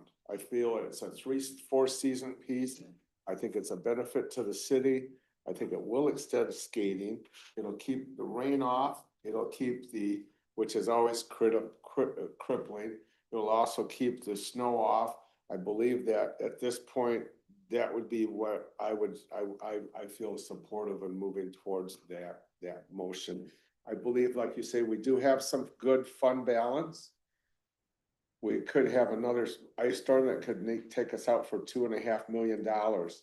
I'd hate to see us spend 2.5 and then have something come along and now we're at 0 in the bank account. But I do feel, Mr. Knobtrop, I think 880,000 is a doable number to get this thing over the finish line, since we do have $849,000. I think that's good money and there's no reason to lose it. And to spend 888,000 would be a benefit to the city. Mr. Knobtrop? Financially, I agree with you, John, a lot, because we do have that fund where I don't have all that history, and we have people that have donated to this. It seems like we have some responsibility to do it. So I'm okay with that proposal too. Frank. You are okay with that one? Okay. Mr. Moore? Yeah, I would just say as a counterpoint to your comments, Mayor, that the director just a bit ago is recommending that it's best practice to do both. So that's problematical to me here. I mean, I've already stated how I'm moving forward. Yeah. But when your director is saying that's best practice, and frankly, I've heard that from other folks in the community as well, that best practice would be to do both, so. Best practice is great if you can afford. Best practice is great if you can afford it. Yeah, if you can afford it, I think go for it all. I just think that I'm fiscally conservative in a lot of matters when it comes to city funding over the last 10 years. I think that this is an area where we expend some to make it happen, but we don't spend our whole wad of money on the ice piece of it at this point. So, Ms. Walker. Mayor, I guess I don't believe that it has to be all or nothing either. And I'm wondering if we decide to make a motion to approve the pavilion piece this evening, which is what's on the table first. If we can choose to table the second portion, or Table the second portion. I like that idea. That would Get some allow. hard us- numbers to see that if we would can allow like us- do it, if that's, That would allow us to come back and to revisit at the next meeting or two, the facts of the chiller piece of it. Maybe somebody calls up and says, I'm gonna give you $1 million, 1.5 million tomorrow, yes, we'll take it. But I think it would behoove us to, and I think that's a great idea. I support that of saying yes to the first piece, funding the 880,000 out of our fund equity, tabling the next piece, which we'll be talking about the chiller for the rink. Mr. Wilmot. With all due respect, if accommodations are not made for the chiller, you're not going to get the skating season that you would like to have, or that you certainly could have with a chiller. Yeah. It's a difference, honestly, between a month and a half of skating and a full 20-week season, which for members of our community that are serious about skating or ice dancing or whatever the case might be, that full 20-week season is absolutely key and crucial. My fear is that if we vote in favor of the pavilion by itself, tabling the further discussion for the chiller system, is that the chiller system will not be approved, and it is not something that you can put in later. Thank This you. is true, but these are two separate motions that would be taken under right now. Technically, we're talking about the winter sports park agreement with Gordon Construction. The other motion would be discussing the chiller. So they can be voted on separately, and actually they would be voted on separately. I understand they'll be voted on separately, but if no accommodation, if we approve the pavilion and table the chiller, then the likelihood is that we will not approve any kind of motion that will take us in the direction of chilled ice and a full season. I think that would remain on the table for discussion and seeing what evidence and stuff comes forward on funds as well as the availability of what's out there. Mr. Knobtraub. I just have a practical question. Do we have any bidder deadlines on both proposals that we got to decide? I'll ask the city manager on that one.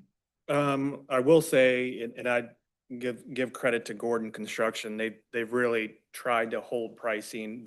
We've extended beyond their comfort level to hold pricing, so they have added a slight increase in metal costs that they passed on to us. This was just happened Friday afternoon.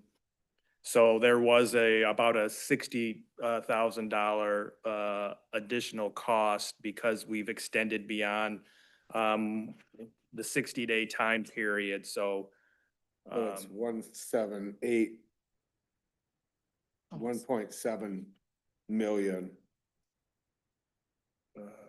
It's just shy of 1.8. Right, okay. So it's 60,000 increase right now. yeah, so the updated bid amount is $1,784,465. And how long do they have it? Will that hold, did they say? I mean, they must have given you a hold. He's here, we can ask him. 3 months, 3 years?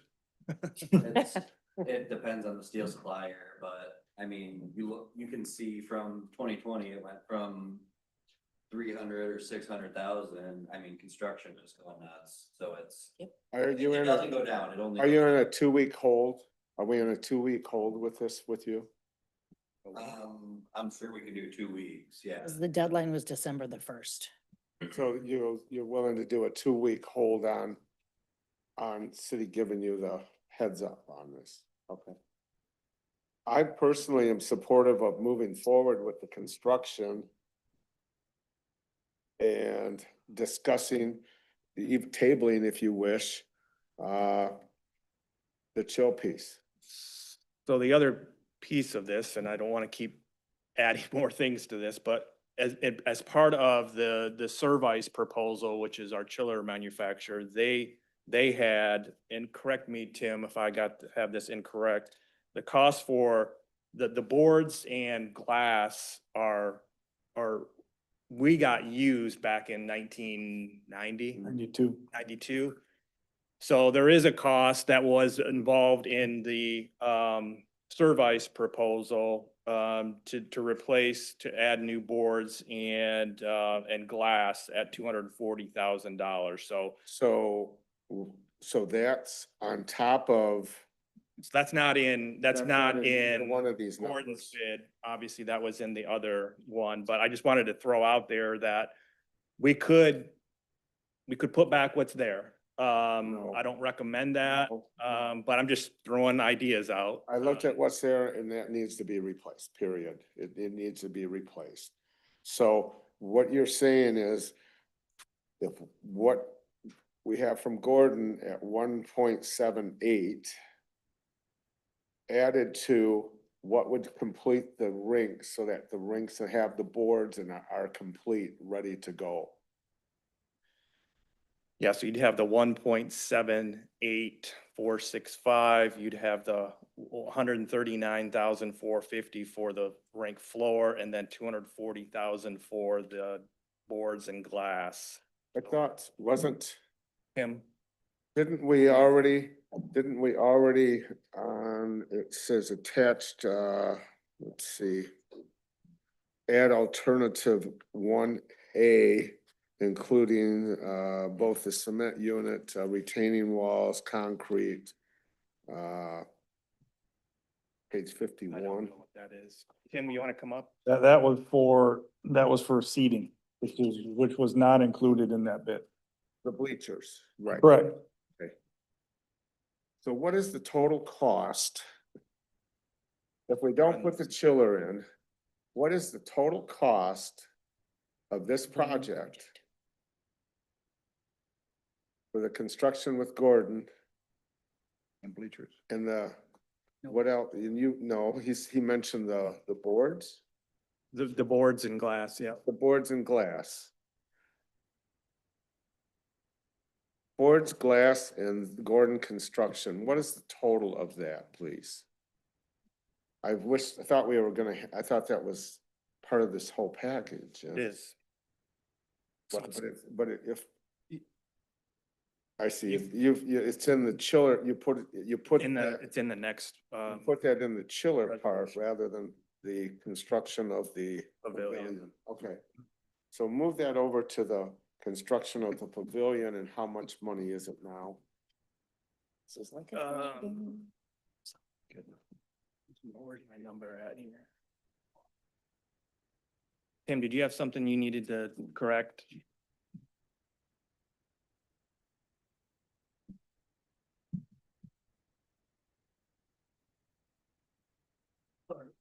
Did you have something you needed to correct? You had your hand raised. This is the question. We have Gordon's number here, okay? And that does not include for somebody to get on and skate. It's the pavilion's built, everything is built. What else has to be added? You say boards and glass? What do you? Yeah, the rink boards and the glass. Right. Yeah, What is- 240,000. Components, there are the pavilion and the associated site improvements. Excuse me, which isn't just the pavilion.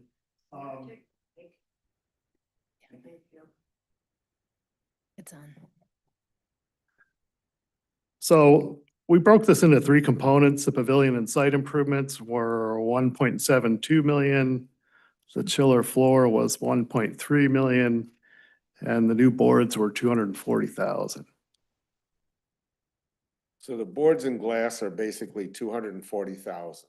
Correct. Yes, sir. So if you don't do the chiller and you want to put in new boards, et cetera, you're basically looking at 2.02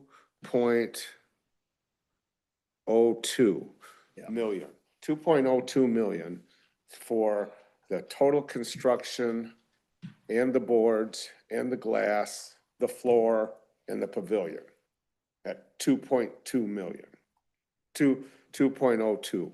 So $2 million basically on the nose to do that. I don't know. Why not? So the total would be for the updated pavilion cost, the rink floor with no piping or chiller. Right. And the rink boards and glass would be $2,163,915. 2 million what? $2,163,915 Then less the 840. minus 840, would be $1,323,915. Essentially 1.3 million. But that does not include risers, correct? No. Yeah, none of that. The risers weren't included in any of that, right? So we're no longer talking about $880,000. Mr. Knopf. But not, you know, this is not in our budget. We carved it out. We're in our existing budget, we are spending down some of the fund balance. This is beginning to feel uncomfortable to me. I'm not sure we have complete unified community support on this. I'm just not, from what I've had some feedback that doesn't provide all the support. So I'm really struggling with the background on this stuff. But I'm now getting uncomfortable that this is starting to rise and rise, that how could we do a millage? Why can't we just go that way with this? Or are we gonna lose the 840? You're gonna lose your grant funds. The grant fund is the 300 and some? Yes. Yeah, And then the Rotary is, what are they gonna do with their money? I don't know. Can they redeploy it into, Who knows? Who knows? okay. They're not here to speak. So we're now talking 1.3 million of tax of our Fund balance. fund balance. 1.3 million is what we would be discussing to put this back in place. The rink would be up to snuff, the boards, the glass, the cement on the flooring, everything would be there. Sewer runs for the water runoff. All that would be there along with the pavilion for the tax dollars to put in $1.3 million out of our fund balance.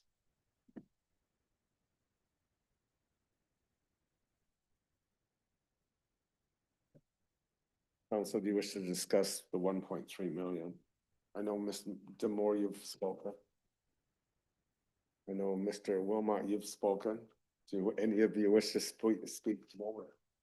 Ms. Walker, who's I'm in favor of portioning them out and voting for one at a time and then having a discussion on the next topic. okay. Mr. Knobchop?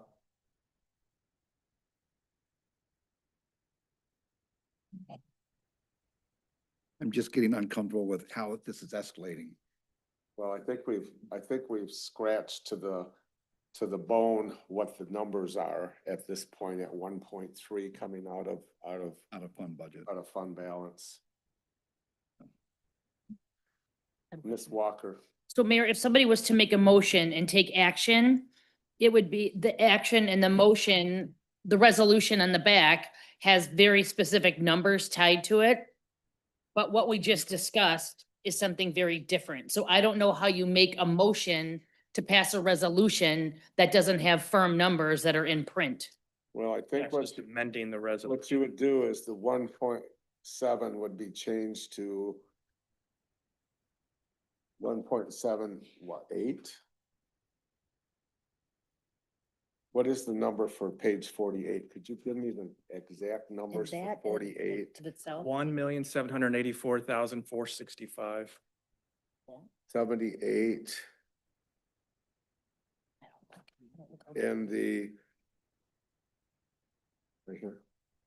1,784,465. And the number of fund balance, the 840 is the same. Yeah. So the remaining balance would be roughly, what did we say, 1.3 mil? Yes. 323. 1.323, 1.323, 915. 915. So, That's what. yeah, yeah.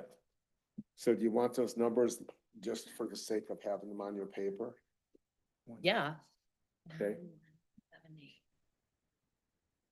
I can pass mine over to you if you wish to see the exact numbers that are totals. I want to see them from Audrey. Not a problem. This is just an interesting observation. You know, we have 5 members of council, Chicken's great. 3 very different feelings. 1, all for it, let's go. 1, let's don't do it, put it into a millage and do it. 1 kind of a compromise, and I'm just not feeling like we're all in sync on this, and it's just weird. It feels a little uncomfortable. I don't have a. You know what? That's, You know, it's like- welcome to council. Welcome to Petoskey City Council. Let me tell you, there are many times where there are 3-2 votes, 4-1 votes, 5-0 votes, 0-5 votes. There's been everything across the board that I have witnessed and been a part of here. So, you know,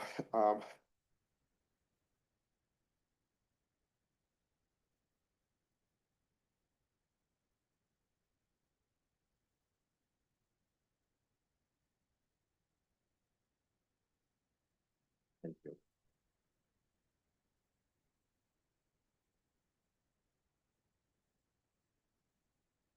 Ms. Walker, I know you're not going to be here. You told me next 2 weeks from now you're I will gone. not be here on the February the 2nd meeting. That's correct.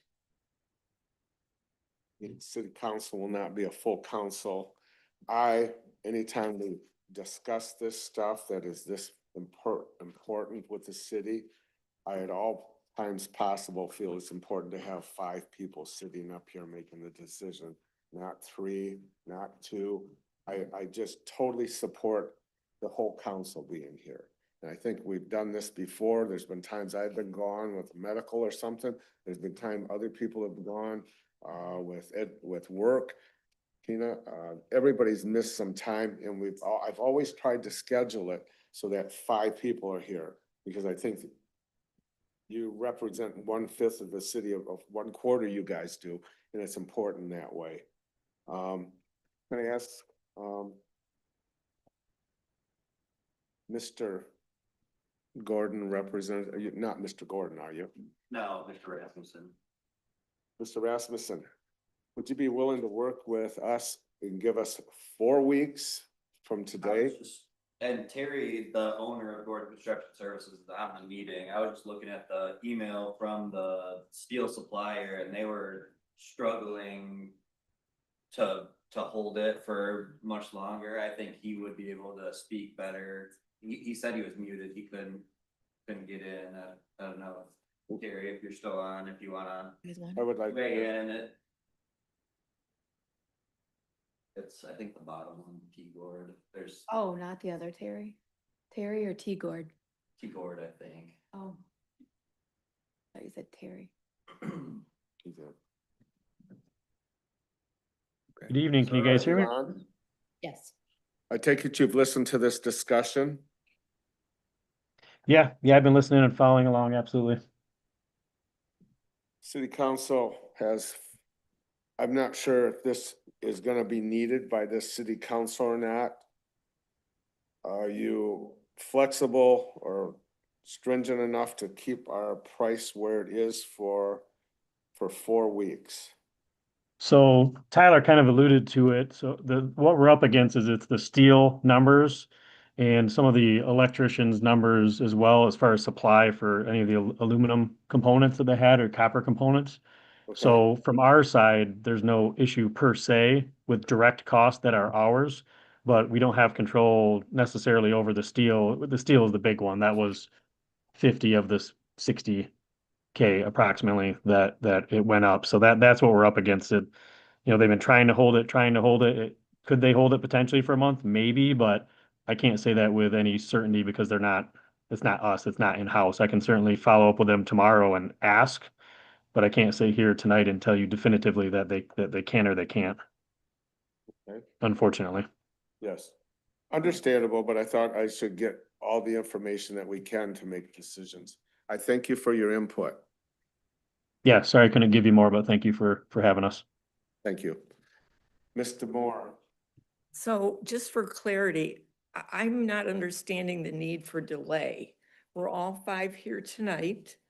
I don't know if someone wants to make a motion. If so, we can have a vote on that motion. And if there's no motion, so I'm just looking for clarity why we would be thinking about a delay. Mr. Knoptrop, sorry, Mr. Wilmot. I just wanted to point out that Service, they sent us two proposals. The first proposal was for the 1.3 for the entire chiller system. I assume also the boards and the glass and so forth. That proposal expired on January 15th. The second proposal that they've sent us for the partial, for the piping in the flooring is good until February 15th. So you're dealing with not only escalations on the Gordon, you're going to be dealing with escalations on the Service as well. Thank you. Well, good. After all of this discussion, I guess I asked if there's a motion. If not, we'll move on, but I'm asking if there's a motion.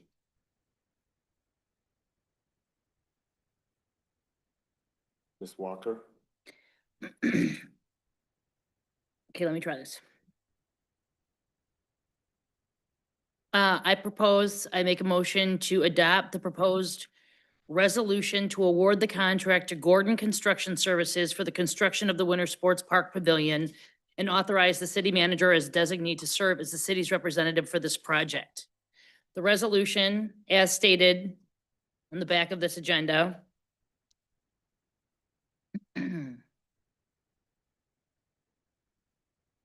would be contracting with Gordon Services out of Portland, Michigan in the amount of $1,784,650 to complete Winter Sports Park Pavilion project with approximately $840,000 from grants and donations, with the remaining balance of approximately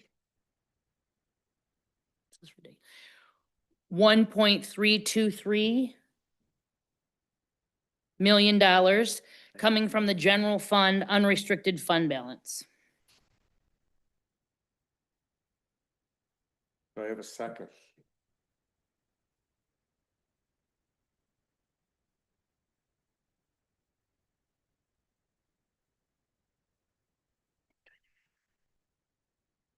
Yes. There isn't a second.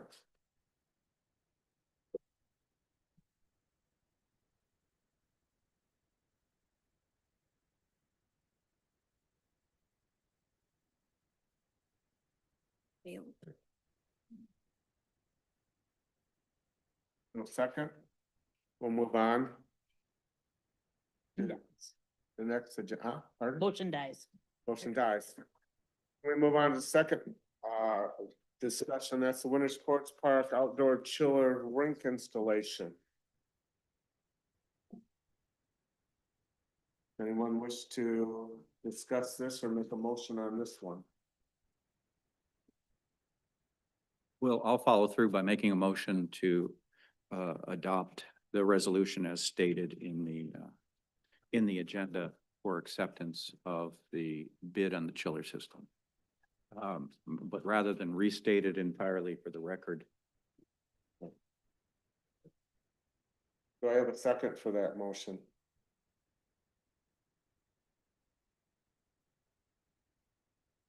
I do not have a second for that motion. None.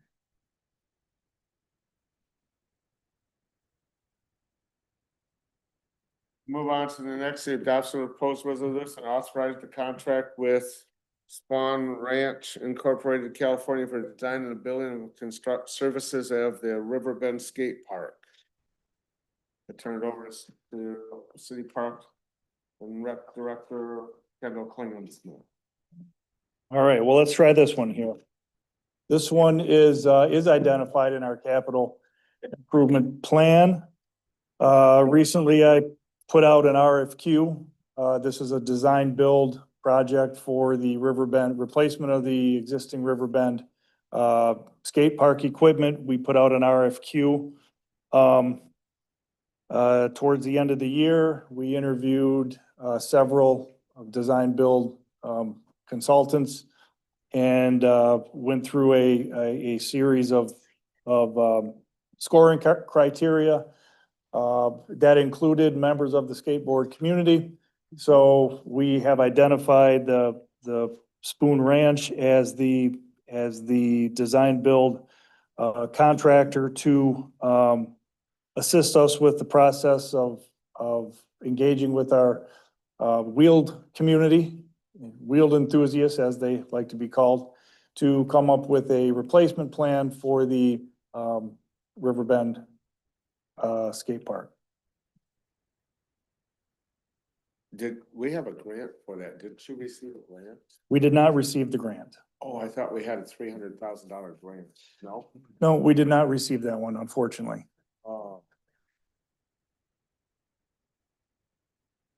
Ms. Walker, I would be happy to make a motion if there's no more discussion. well, you make a motion, then we discuss. Okay, I'd be happy to make a motion, that city council adopt the proposed resolution authorizing to contract with Spoon Ranch Incorporated out of California for the design and build of services for Riverbend Skate Park. Support. Any other discussion, council? Ms. Walker, Ms. Demore. Just confirming with the city manager that our city attorney has had an opportunity to review the legal agreement. Yes, our city attorney has reviewed. She provided feedback, comments that are part of this current agreement in front of you. Thank you. Public wish to weigh in on this? There being none, I go to Ms. Beck for roll. Walker. Aye. Moore. Aye. Nachtrab. Aye. Wilmot. Aye. Murphy. Yes, aye. Thank you. Passes 5-0. Next is the adoption of a proposed resolution authorizing contracting with Blackberry Window and Door Systems of Kalamazoo for historic window assessment and rehabilitation at Carnegie Bowl. And I turn it over to City Manager Horn for discussion. Thank you, Mayor. So as you know, we received a $100,000 Eagle Community Energy Management Grant for the Carnegie Building that includes a level 2 assessment, looking at the energy performance of the building, a window repair strategy, which looks at assessing, maintaining, and rehabbing the historic windows within the Carnegie Building itself, and then also community engagement and communications piece of this grant as well. So we did send out, released a request for proposals. We received proposals on December 2nd of this year. Unfortunately, we only received one proposal. I have talked with the contractor. I have talked with the references that were provided. And all had very glowing things to say about the firm, the company, how we would consider this going. We have a finite amount of money in this project, so he has passed on, and I have confirmed with him that the unit cost that he's provided on page, I'm going to say 88 in your packet, when he talks about $2,697.50, we're going to use those unit costs to do as many windows as we can. Essentially, what he'll do is deconstruct the windows, take them back to his shop, rehab all of the sashes and everything associated with the window, and then bring them back and reinstall them. So this is the reason likely why we only had one submittal is there's a very small list of people that have this qualification to do historic window rehab work. So we had a list to work off of. I sent the RFP to everyone on the list. Unfortunately, we just had the one response, but I've been very gratified to hear from folks, his services. So my recommendation is to proceed with this, and let's move this forward and get as many windows done as we can. Great idea. I think, I'm sorry, Mayor, one of the things that Val Meyerson, our library director, I have not seen this personally, but she said probably today's like today. it actually snows inside the Carnegie building, like through the windows. So it's a need that we have. It's time. And I can't think of a better building. We are responsible for that Carnegie building of the city. And I think the upkeep and the maintenance is number one with anything that we own. Keep it operating in the right term. If they're not proper.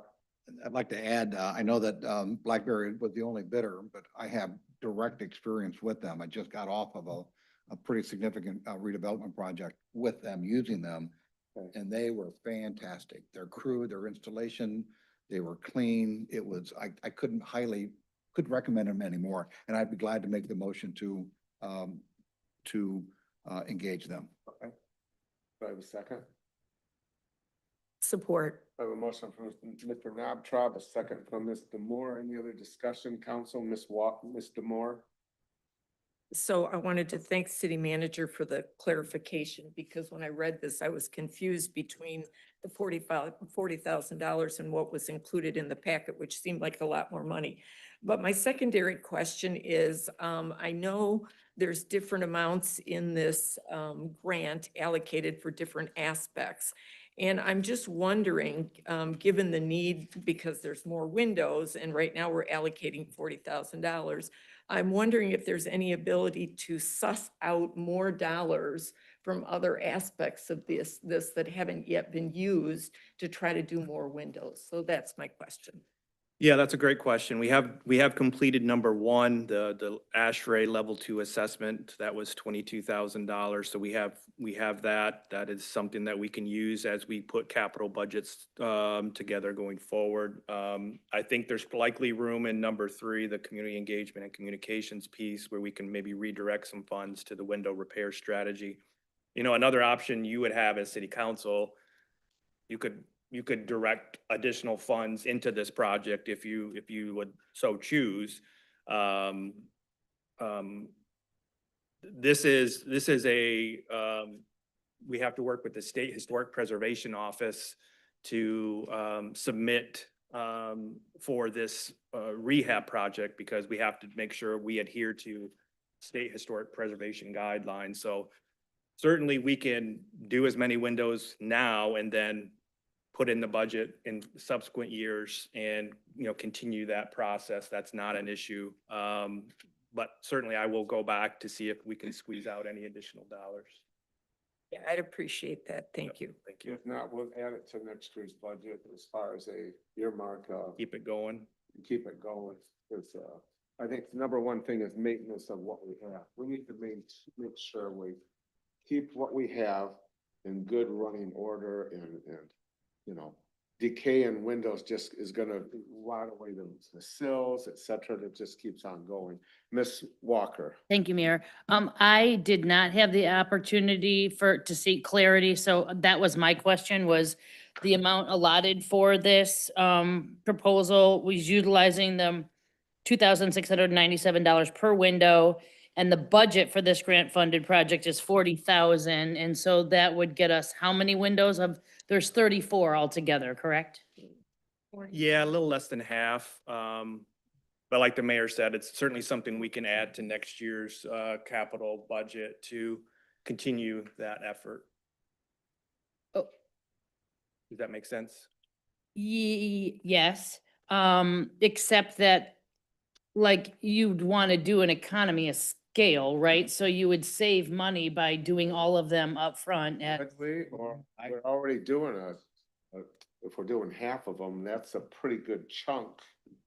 Okay, because otherwise it's 34 altogether, and that would be $91,000. So that's what I was assuming, like, okay, but the only amount that's allotted for the window project out of the three projects that the $100,000 Eagle grant came from, okay, so it's just 40 for that. So that would be how many windows? 12, you said, half of them.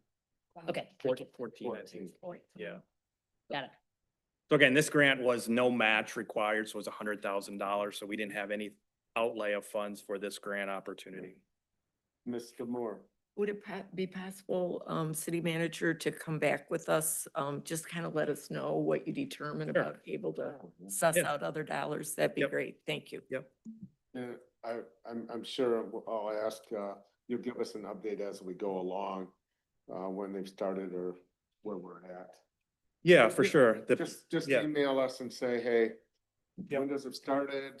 Yeah, you'll be able to see that, because likely what'll happen, which is not attractive, but we'll probably have plywood over the windows for a period of time till he rehabs and then brings them back.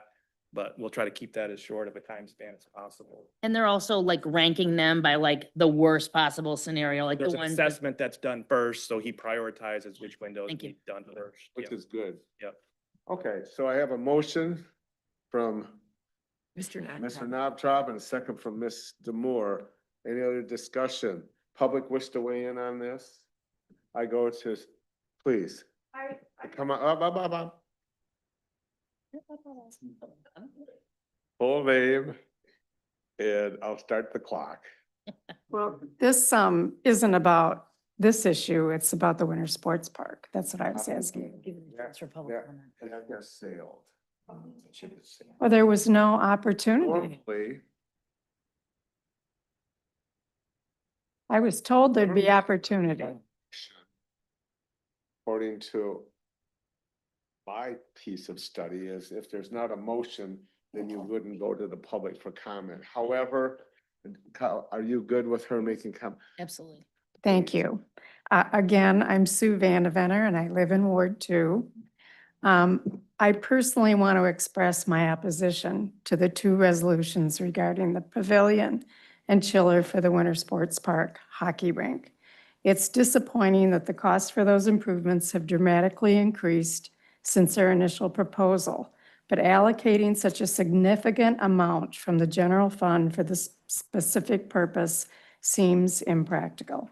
Additionally, these changes won't restore the Winter Sports Park to the days when children could easily use the tow rope for sledding and skiing or take skating lessons on the rink. As a grandmother in my 70s, I've had my share of helping my grandchildren navigate deep snow to reach the top of the hill. Therefore, I would advocate for a magic carpet system that would not only enhance accessibility for all children, including those with disabilities, but also a snowmaking machine to ensure the hills are well-maintained even when natural snow cover is insufficient. I'm not opposed to adding a pavilion at some point, but I am beyond frustrated that the pavilion has become the focus, the main focus for the Winter Sports Park, to the exclusion of restoring the features we've lost over the years. There are thousands and thousands of kids who learned to ski and skate and went sledding at that Winter Sports Park. My kids have wonderful memories from that. And I just feel like restoring those kinds of features should take precedence. Thank you. Please. Thank you. I appreciate the opportunity to speak on the same issue, the Winter Sports Park. I've been quite attached to this issue. As many of you know, I've followed the ins and outs, and I appreciated the comments that everybody made tonight, including Tina, going back to 2021. It's important to look at the whole history and understand. I don't know you, but is it Joe? You're new to me, and I appreciated your observing that there was just all over the map opinions, and I know that can happen with votes. I actually made a table as you were speaking. My table had names on the one side, A's and B's over there, pluses and minuses, and I couldn't even keep track of it after a while, because I think it's, the crux of it is, to me, I agree with Sue Vandeventer. I'm Nancy Dwan. If I didn't say, I'm in Wakazu Avenue in Petoskey. I think that the order of operations from the beginning were wrong.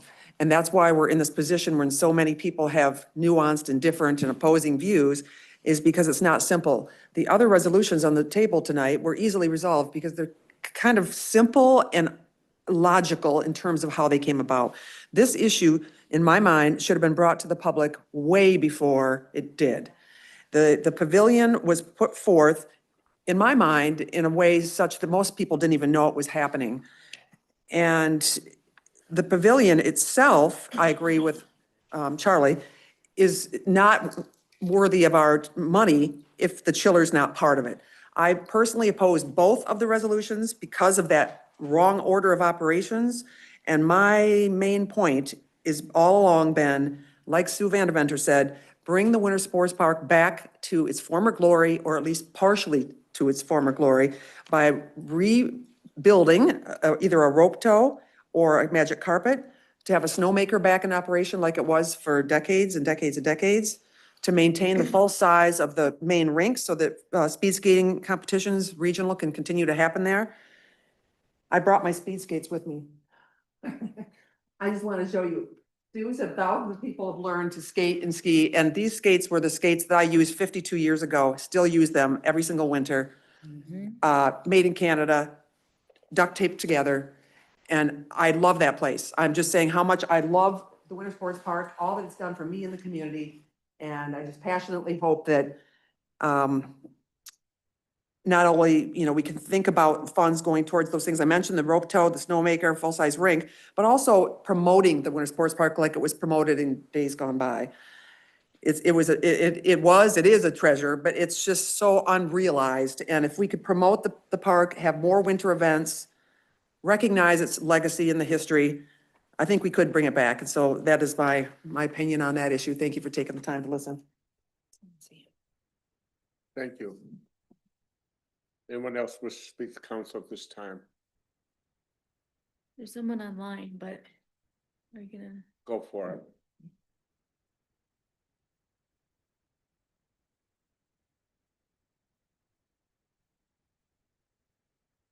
Yes, Ms. Lake. Hi there. Yeah, actually, this is August Surjak, spouse to Miss Lake, or we're Bear Creek Township residents, but enthusiasts of the Winter Sports Park and the Carnegie Building, regular participants. I had a kind of combined comment that initially wanted to speak to the restoration project at the Carnegie Building, and just speaking as a carpenter about like the economy of scale of investing in the whole arc of restoring all the windows at once. I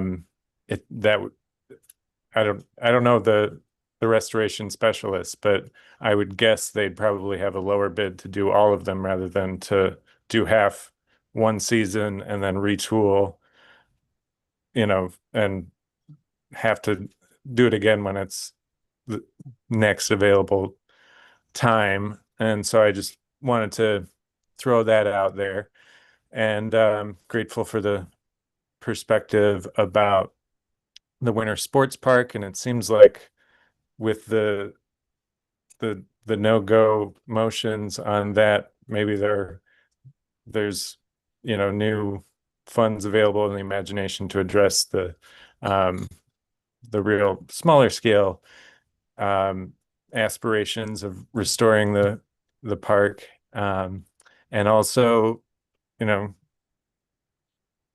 I guess in the spirit of MLK Day and a word of support, I did want to toss in, I know I'm probably at the edge of my time here, support for the resolution around kind of reining in ICE agents. Maybe we could deputize them to deal with actual ICE problems instead of scaring our neighbors. And give them a shovel. Maybe they can clean the rink or something. But I guess I wanted to close with lines from MLK, his letter from the Birmingham jail, that he was saying, or that he wrote, that he's reached the regrettable conclusion that the person of color, Negro's great stumbling block in the stride toward freedom is not the white citizen's counselor or the Ku Klux Klanner, but a white moderate who's more devoted to order than to justice, who prefers a negative peace, which is the absence of tension, to a positive peace, which is the presence of justice.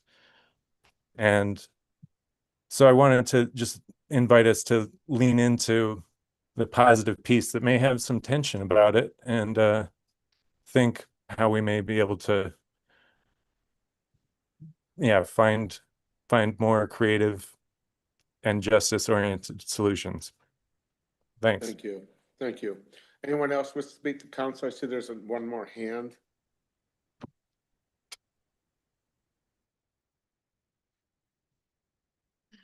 Mr. Todd?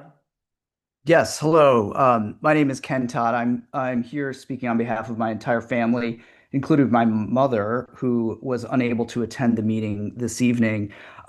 We've lived on the top of the hill behind of the Winter Sports Park, at the top of the sledding hill, for 56 years, and can attest to and support the comments both of Sue Van Deventer and Nancy Dewan. We have watched that park decline without the rope tow and the snowmaking and all of that. And we are, as the park's direct neighbors, we are so supportive of that park. We love that park.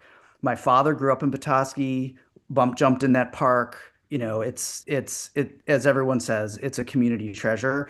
And we support fixing the fundamentals of the park and bringing it back to where it was before we start spending millions of dollars on additional features. So would love to see if those funds that were donated can still be utilized for some of the other improvements to bring the park back and revitalize it to where it was.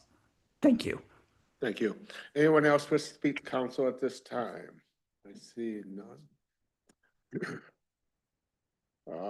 We have a motion. We have a motion.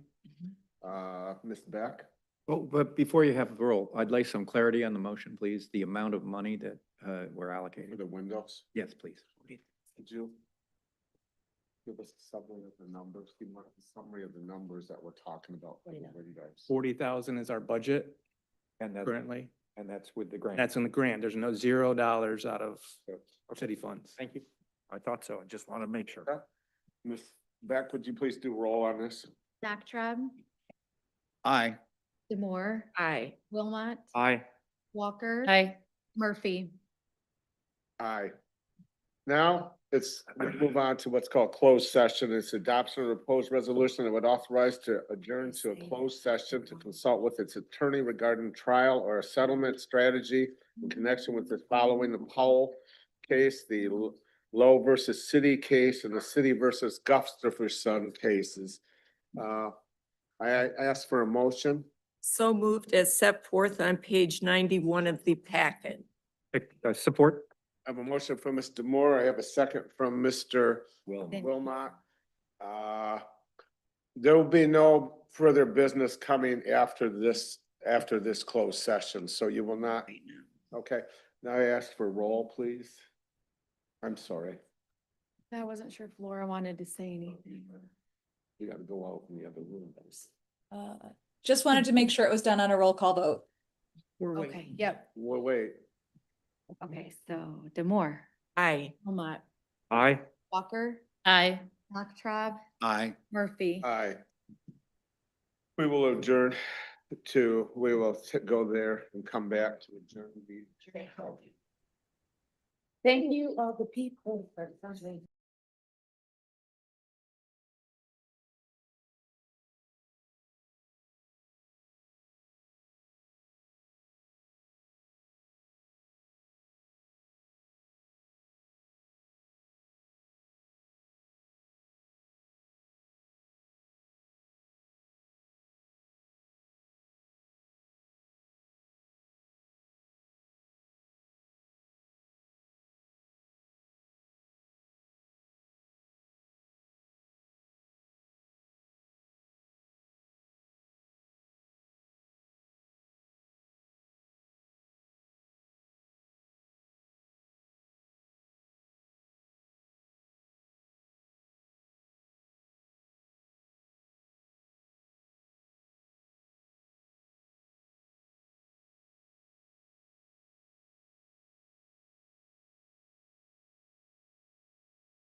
Recording. Okay. We're back in session. Next is city council comments. I start with Ms. Walker. No comments, Mayor. I go to Mr. Knobtraub, No comments. Mr. Wilmot, No comment. Ms. Demore, No comment. I can't believe it. I had one, but I restrained myself. Mr. I Knobloch. did too. my comment is, city council, you did a great job tonight representing what you thought was right.